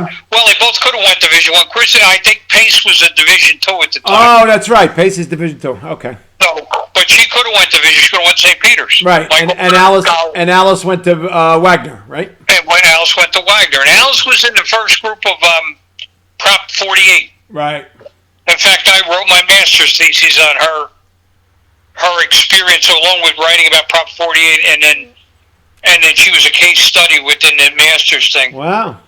And it was Alice. I'm really proud of Alice. I mean, a lot of people wanted to just write her off. She had a tough growing up, and she really got pushed when she got to high school. I was like her worst nightmare. I used to throw her out of practice all the time. It was like, but she, I loved her, and I still do. It's just she benefited, and the Cutt family was amazing with her. She was like they were attached at the hip, her and Chrissy. Absolutely. That's why when we put them in the Hudson County Hall of Fame, they had to go in together. They had to. There was no because you said one when you said Alice Burgos, you said Chrissy Cutt. The two of them were like 1 and 1A. There's no question. So, all right. So then they graduated, and then Jody came in. Jody came in the freshman. And how great of a player was Jody right away? I mean, well, it turned out that she turned out to be greater than a lot of people expected because there wasn't much to her. She was maybe about 85 pounds. And I handed her the ball. I said, "You're the point guard." And she wasn't real strong with her right then. But Jody was the kid who at the end of the season, I used to sit down and give him a card index card what they had to work on, what they had to do, and we played in the summer leagues, but what they had to work on themselves. And she did it. She would go. Somebody said they used to set their clock by hearing Jody dribbling the ball. That's correct. You were just beating me to the punch. She was the alarm clock. As soon as they heard the ball bouncing, they could look outside the window, and there'd be Jody out there like 6:30 in the morning playing basketball. So yeah, and and by the time she came back, you didn't know if she was left-handed or right-handed. Yeah. And then the next year, I said, Jody, you got to get your shot off quicker. You got to get your shot higher. She came back. She was the best shooter that we had. I mean, she was. She worked so hard, and she almost didn't play her sophomore year because she broke her leg playing soccer. Yep. And we put together a water program, an exercise program, and I was able to get her schedule set up so she had study, she had lunch, she had something, a gym class in a row. So we would take her down to the pool and put her through all these drills in the water. And the doctor said, I'm amazed. I didn't think she'd ever make it. But she worked just as hard as she did with the other stuff. And so she was the most competitive person I ever met in my life. Still may be. Oh, yeah. We went to one of those, we went on one of the trips, and we were out in California, and we took them horseback riding. We went down the coast, and we went horseback riding. And so those horses are programmed, but the kids don't understand that. Yeah. They're going to go whatever speed they usually go at. So we're coming back into the barn, and I'm talking to her and I'm bunching them, and I said, okay, the first one back to the barn, one of those things. Well, she had a horse that wasn't programmed to run, And so she says to the horse, I don't care about anything. You just got to beat him back to the barn. And she's whipping the freaking horse, and I'm not right? So she can beat me back to the barn. It was that's how competitive she was. And, all right. From that standpoint, how proud are you now to see Jody Hill as a coach? Oh, it's Jim. I can't. I can never say how proud she's made me over the years because not only just with but with the camps she runs now. She started out. We were running camps, right? But she runs this whole thing, and she girls only camp, which is amazing. Yeah. And she just does such a great job with coaching, but just the way people respond to her, and then people on the street, and they tell me where I talk to her players. I sat with Martina the other day. That's right, Martina Raminska, right? Yeah, and and her and I always got along, even though we had this great rivalry in school. And just sitting there watching the game and talking about Jody, and the kids just the way that she responds, and just how she handles herself, and then her 3 kids, and just to her whole family, and it's a wonderful thing. I was lucky, and I could say that about quite a few of them. I mean, I've been lucky, and I always put on it to Facebook, I'm a lucky man, right? Because I've had some turned out to be great people, and that's the biggest thing is that they constantly make you proud because they're doing things that help everybody, that help their community, they're part of their community. And these are things we tried to get across to them, every day before when we start practice, the first 15 minutes, we tried to talk about something that had nothing to do with basketball. Yep. And those were the commercials we used to call them. We try and, teach the life lessons and stuff. And, after a while, I realized that, I can win basketball games, but I can also win people, and so that's what we started to try and do, was to focus more on, getting these kids to be to the utmost of what they could be as a person, right, as a student, and it was that's what the trips were all about, and so it was a great thing for me. I became a much better person because of it. Beautiful. And now was it 1991? Is when you won the Group 2 state championship overall? Yes, and Jim, let me tell you, somebody else from Hudson County better do it. We're the only public school to win a state championship. That's correct. Do you realize that? Yeah, I know. And that was 1991. Okay. Somebody's got to win the state. I thought they were going to do it over in Lincoln a couple of years ago. Well, they just won the state sectional last night, so they're still alive. They got a tough road to hoe coming up, but they're alive. So let's see what happens. That's they got to win the state sectional. I'm rooting for somebody to do that. We didn't get enough respect in Hudson County, and now they're starting to get that respect. A little bit, a little bit more and more. All right, so 91 was obviously Jody was the top player on that 91 team. Who else was on that 91 team? The irony is, Jim, that Jody graduated the year before. Oh, really? Okay, so who was on the 91 team that you won a state championship with? We had the best point guard in the state the year before, and the next year, we lost a tough game in overtime in the North Jersey championship the year before, and when Jody was a senior. She scored 40 in her last game. Oh, my God. Her last basket was a three-point shot. And if we could have played 30 more seconds, we would have won that one. But anyway, the following year, Chrissy Dockery, a girl who, was the two guard and she didn't want to be the point guard, and Michelle Ferrero. Oh, wow, okay. Who was still, to this day, the only MVP in the state final from Hudson County. Right. I mean, for public schools. I don't know. Billy probably had somebody. Billy had one. Yeah. Billy had Tara Walker. Tara Walker. Yes, Tara Walker. Yeah. Right. And so the next year, without Jody, we win the whole thing. Right. And we had that game against Mendham up in Belleville. Oh my God! What a memorable game that was, huh?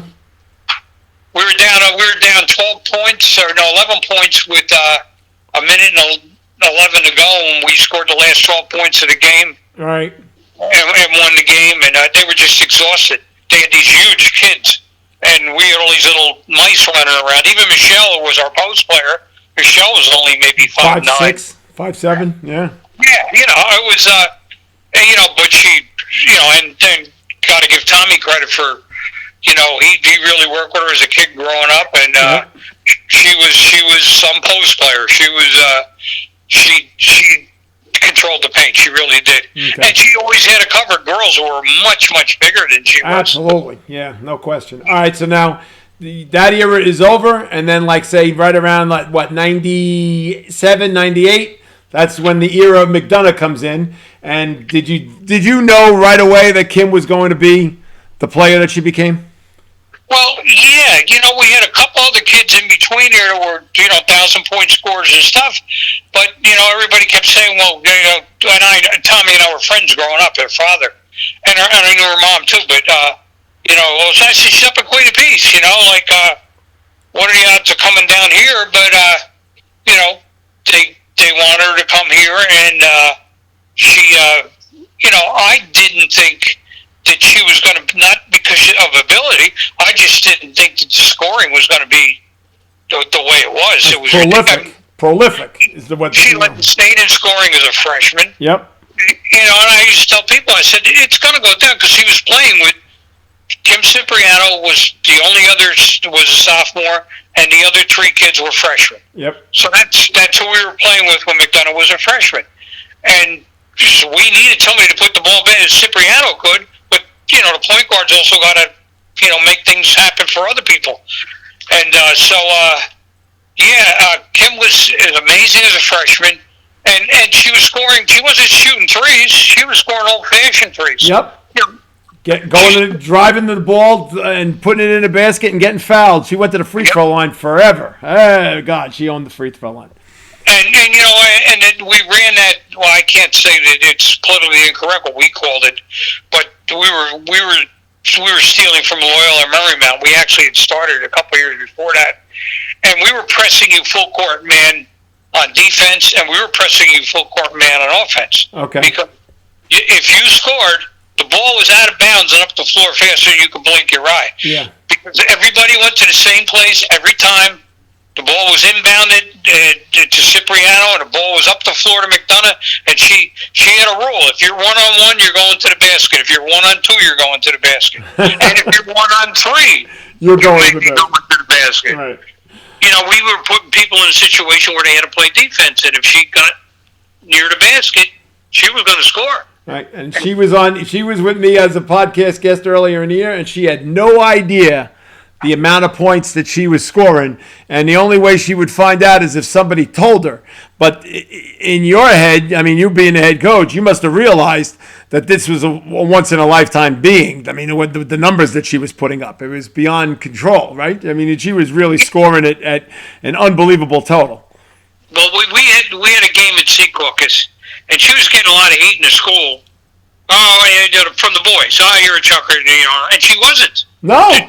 She was taking lifts. She was taking 7-foot shots. I mean, so, and we were at Secaucus, and that day she decided that she was going to be a passer. And she always could pass, but they didn't necessarily catch it. So,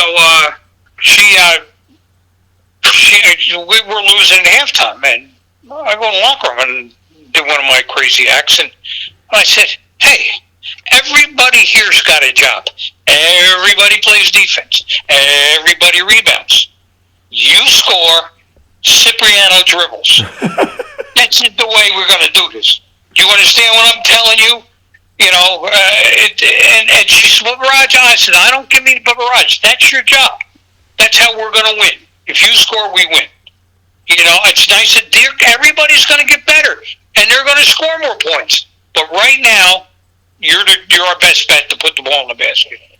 And I did that with people before that. Rozzy shot the ball. I said, there's generally one kid that can score, and you make sure they get to touch the ball before you do anything crazy with it. Right. But not score like this. This was prolific. This was, I mean, she had one stretch where she had 47, 53, and 50 or something like that. She was scoring at an astronomical total. And I think she ended up with 27-40, which is the still stands as the all-time Hudson County scoring record. She's a little shy about talking about that, but that's sure enough what she was. She was the all-time leading.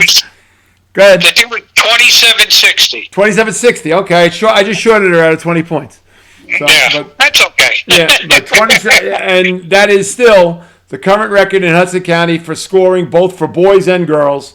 It was held by your player, Kim McDonough, who is now proudly has the job that you once had as the athletic director. And how wild is that? You want to talk about you coached the highly successful head girls basketball coach at Kearney High School, and you coached the highly successful athletic director at the place where you worked. I mean, that alone got to say a lot about your legacy, doesn't it? Well, we got a couple of doctors and lawyers in there and accountants. One girl's the vice president of Bed Bath & Beyond. Oh, wow. Okay. Like the whole thing. She's the vice president. It was Robin Kaiser.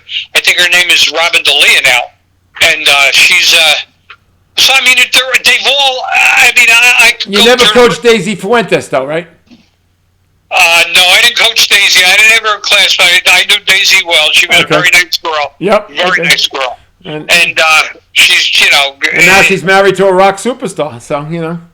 Oh, that's right. The guy who wrote Walking in Memphis, right? No. She's married to Richard... oh, God. The guy... Memphis? No, that was written by a guy named Mark Cohn. Mark Cohen, and right. he's married to Elizabeth Vargas, the newscaster. Jeez. Yeah. You know much more stuff about that than I do. Raj, trust me, I know everything. But yeah, so it was really funny when she was a freshman.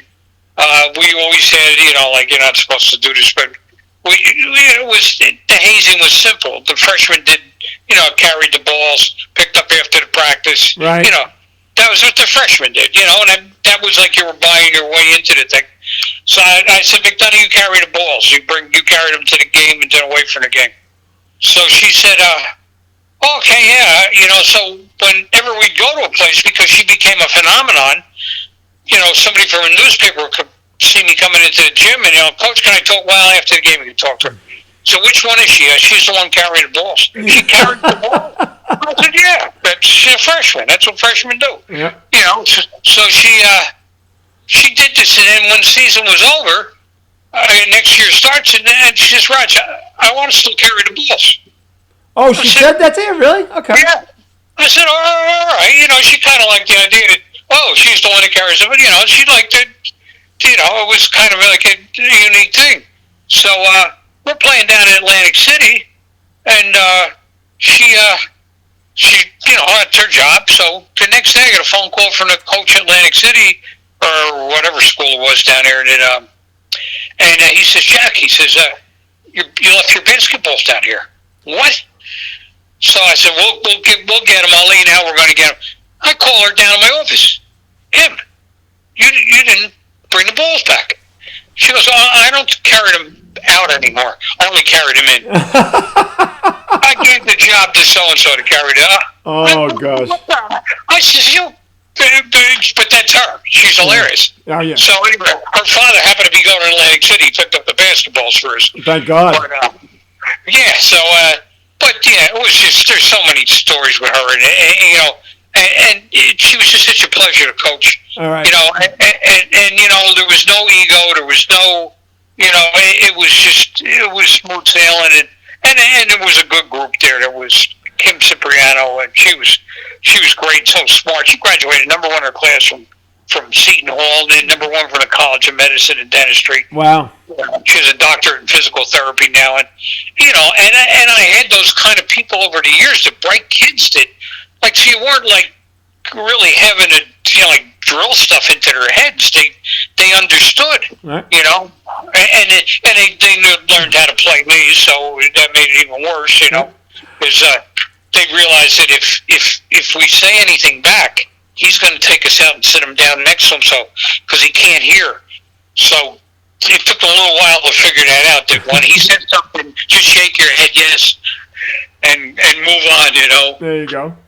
All right, now here's a stat that a lot of people might not know, but I would imagine Raj, is that in the history of Hudson County girls basketball, there have only been 7 2,000-point scorers in the entire history of girls basketball in the Hudson County, dating back to 1972. Okay? And there have only been 7 2,000-point scorers, and 3 of them played for Jack Rodgers. And that would be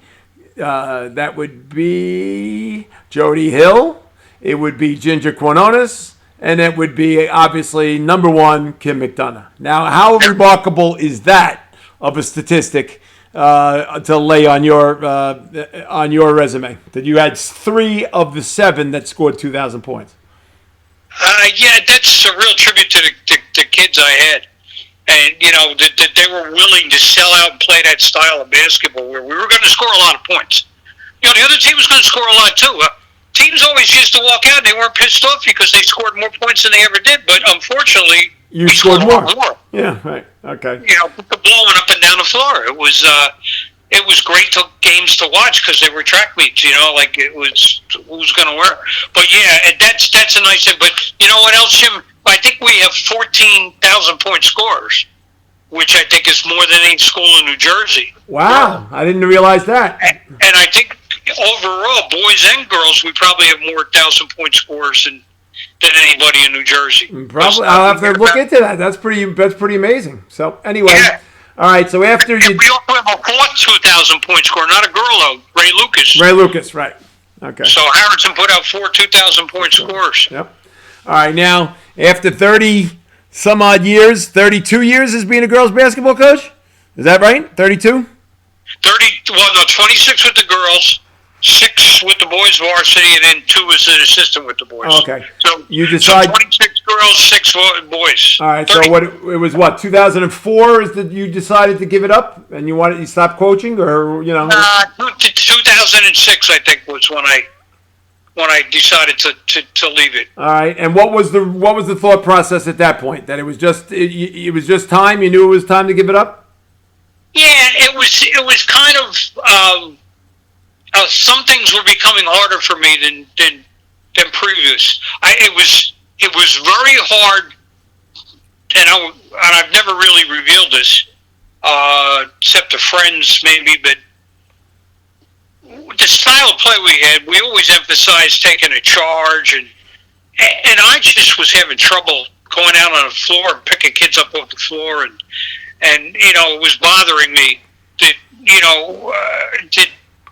that we were that you physically couldn't do it anymore. That's right.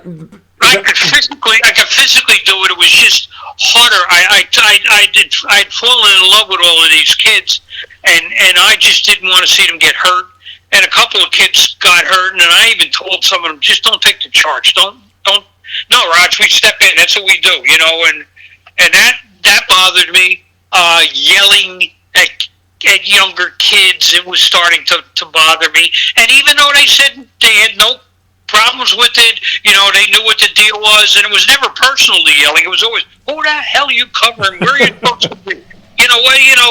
You can't give up the bait. You can't. It wasn't. There was never anything. We didn't have. I think maybe one or two kids left the team in 32 years. Wow. Okay. All right, now because, you would know the number better than I, but I'm going to guess. Okay, 26 years, 580 some odd victories in girls basketball. Am I close? I think it was 535. Okay, 535. I thought it was 585. Yeah, it was 640 altogether. Right, so 640 wins in your career. And do you really feel that maybe that flies under the radar a little bit? What kind of a career, really truly incredible career you had? 640 wins of coaching. I think that it never really, that didn't bother me that much. I think I got my due from the people that knew. I think the only issue would have been that in Bergen County, which most of the wins were against. Right. Because we played in that Bergen County League. Yeah. They resented it more than they appreciated it. Okay. The coaches didn't. The coaches understood the ADs. They kind of gave us our due, but it was like we didn't get the recognition from those people up there. We couldn't play. Well, there was always the big fight about we don't have a county tournament, Hudson County. Yep. And then they wouldn't let us play in Bergen County, and then I wouldn't have let us play either because we probably would have won the damn thing. Yeah, could have. So, I think they had a point, but I think they also had to understand that, we were in that league and we weren't going anywhere. So this is who we were. I don't think I was like Darth Vader up there. I wasn't particularly cared for because I was vocal and I was. You were vocal? I can't believe that, Raj. Vocal? No, that's not you. No. So but I understand it now. That was a role that I played, and part of it was me, but part of it was just as a motivational thing, and as it was kind of funny because we kind of were the ugly stepchild in that league, and they had some very bad perceptions of Hudson County. Yep, because of you. We went up there I could tell you stories I would never want to go. We went up there and tried to change all of that and we thought we did a pretty good job of it. We had 16 trips out of the state. We played all over the country. We played in Ireland. Right. And we raised every nickel. And it was because of the people in Harrison and the generosity and the willingness to year after year to help sponsor those things and the people in the industries and then the politicians also that sent support our way to help us raise the money. And we were carrying the flag for New Jersey and every place we went, we got rave reviews, not so much for the basketball, but for the behavior of the kids and just how classy they were and how classy our program was. And that's what we try to do. Mr. Barber told me when I started, he said, hopefully we play better and hopefully we dress better, but we definitely are going to act better. And that's what we tried to do. That's what you hung your hat on. There's no question. The kids acted better. I don't know about the coach, but the kids definitely. Like I said, I had my role too. Right. There's no question. All right.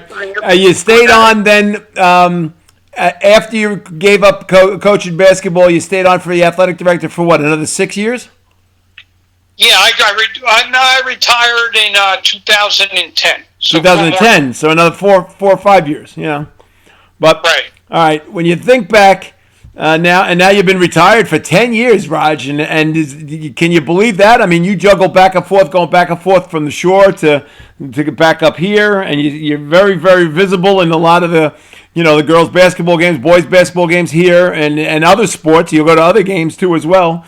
Are you enjoying retirement? And I also, once a year, you also get together with all of your players. You have an alumni game and then the party afterwards, and that keeps everybody together. And you also invite your players down to your house in Seaside Park, and they enjoy that too as well. So it's still one big happy family, isn't it?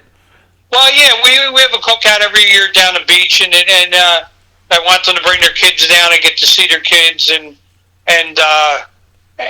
with the alumni game is always well attended, and but the people that I coach now are getting to be a little long in the tooth, and it's getting tougher. But they go out there and they play, and then the post game is always.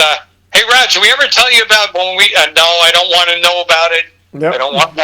There's things my life will be better if I never know about what happened here or what happened there. It's innocent stuff, but And are you enjoying retirement, Raj? You enjoying it?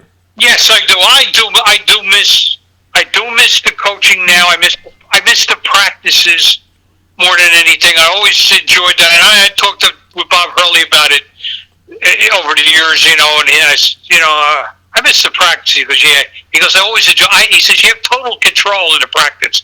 Nobody else can come in and mess around with you. That's true. I never thought of it that way. That's true. It's you. It's your show. Yep. So I miss the practices because you really see the development take place. Mm-hmm. I was reading an interesting thing the other day that even if you're the best player on your team, you may only have the ball in your hands for about 4 minutes of that game. Total. Yeah. 30 times. And when you think about it, how quickly the ball moves and it's passed, and and then the other team has it half the time. So you really don't. So you really get to see kids develop at practice. At games they're doing what they've been taught to do, and that's where it's like taking the exam. But it's like the classroom the rest of the time. You're teaching, and then boom, you get to see the results. There's nothing like seeing a kid using their offhand for the first time and succeeding. It's like, oh my God, and they're yelling to you going up the court. I used my left. Yeah. You're supposed to use your left. Good. Now get back on defense. Yeah, you get. Yeah. Get back and cover the person. Right. And I do miss that. I miss the people I worked with immensely. I get to see a lot of them here and there, but that's what because it's teaching is one of those jobs. If you love it, it becomes who you are, not necessarily what you do, but who you are. Right. And you live for that occupation, and faces change, but the kids really don't change. And it's something that people that get to teach are very lucky people. Yeah, sure. Because they have a life of commitment, but they also have a life of seeing impact that they've made and change that they've made. And I always joke about it. Somebody will say to me, "Hey, I just got a letter from a girl that graduated 5 years ago and telling me that I had this impact." And I said, that'll last you for another 7 years. You won't need another one for 7 years because teachers are like that. But when they get one, that becomes the justification for all that they do. Okay. And I just love teachers. Yeah. So. Well, how about the? And this is how we're going to end it up. How about the respect that you've now gained over the years? That when you now walk into a gym, people say, "Wow, that's Coach Rodgers. That's Coach Rodgers." And how great of a feeling is that to know that you get recognized for your great career? It really is nice, Jim. I'm not really that aware of it, but I know it does take place because people come over and shake your hand and say hello, and and that's good. And that would make my mother and father so happy. My mother didn't get to see a lot of what happened, but my dad did. And it's really funny. We used to go across the street to Cifelli's. I'm not telling tales out of school after the games were over. Right. And the coaches from all over, referees, everybody would come. And I'd go home, and I had to go to work the next day. And my dad would be sitting here with some of the officials. Oh, you're kidding? Yeah, and telling stories and stuff. And when my dad died, a lot of officials came to his wake. So he got to see us win the state championship. Okay. He got to see the results of, like, people stopping him in the street saying, "Hey, your son called a college for my son or for my daughter," and he got to see. So that when that stuff happens, I think back to him because he thought I was going to be the biggest screw up on the planet, So. And now you're almost synonymous with Harrison. When people say Harrison Athletics, they think right away of Jack Rodgers, and that's got to be even the biggest legacy of all. Never mind leaving as many girls basketball players as you are to successful lives and mothers and coaches and athletic directors, but the fact that that you've left a legacy of being Jack Rodgers from Harrison, and that's something that nobody, I guess, will ever take away from you. Well, that's important, and to my family, they kind of bust my chops about it. But I'm trying to make up for not coming to all the birthday parties I missed and stuff now, because they were wonderfully supportive through everything. And now I got grandnieces and nephews that are playing. I try and go and see them play and make up for the time that I devoted to other kids. That I didn't. So. It's a nice legacy to Harrison, and I'm really proud of the athletic program we put together that where none really existed. Right. There are 4 sports, and now that these things, I put them all in place, and that with the help of the board of education. But we got an athletic program that's equal to all the schools in our county and Bergen County, No question. You did a great, you did a great job both as a coach and as an administrator. And I can't thank you enough for taking this trip down memory lane. And you mentioned a whole bunch of different names, and that's the one thing that I love about this podcast is getting as many names in as possible. And you did a great job, and I appreciate you taking the time to talk to me, Raj. And we'll obviously you and I will talk somewhere down the road. We always do. So, but I appreciate you taking the time to talk to me here. Well, thank you for asking me, Jim. I'm honored. Okay. Well deserved. All right. And thanks, Raj. I'll talk to you. Okay. Thank you, Jim.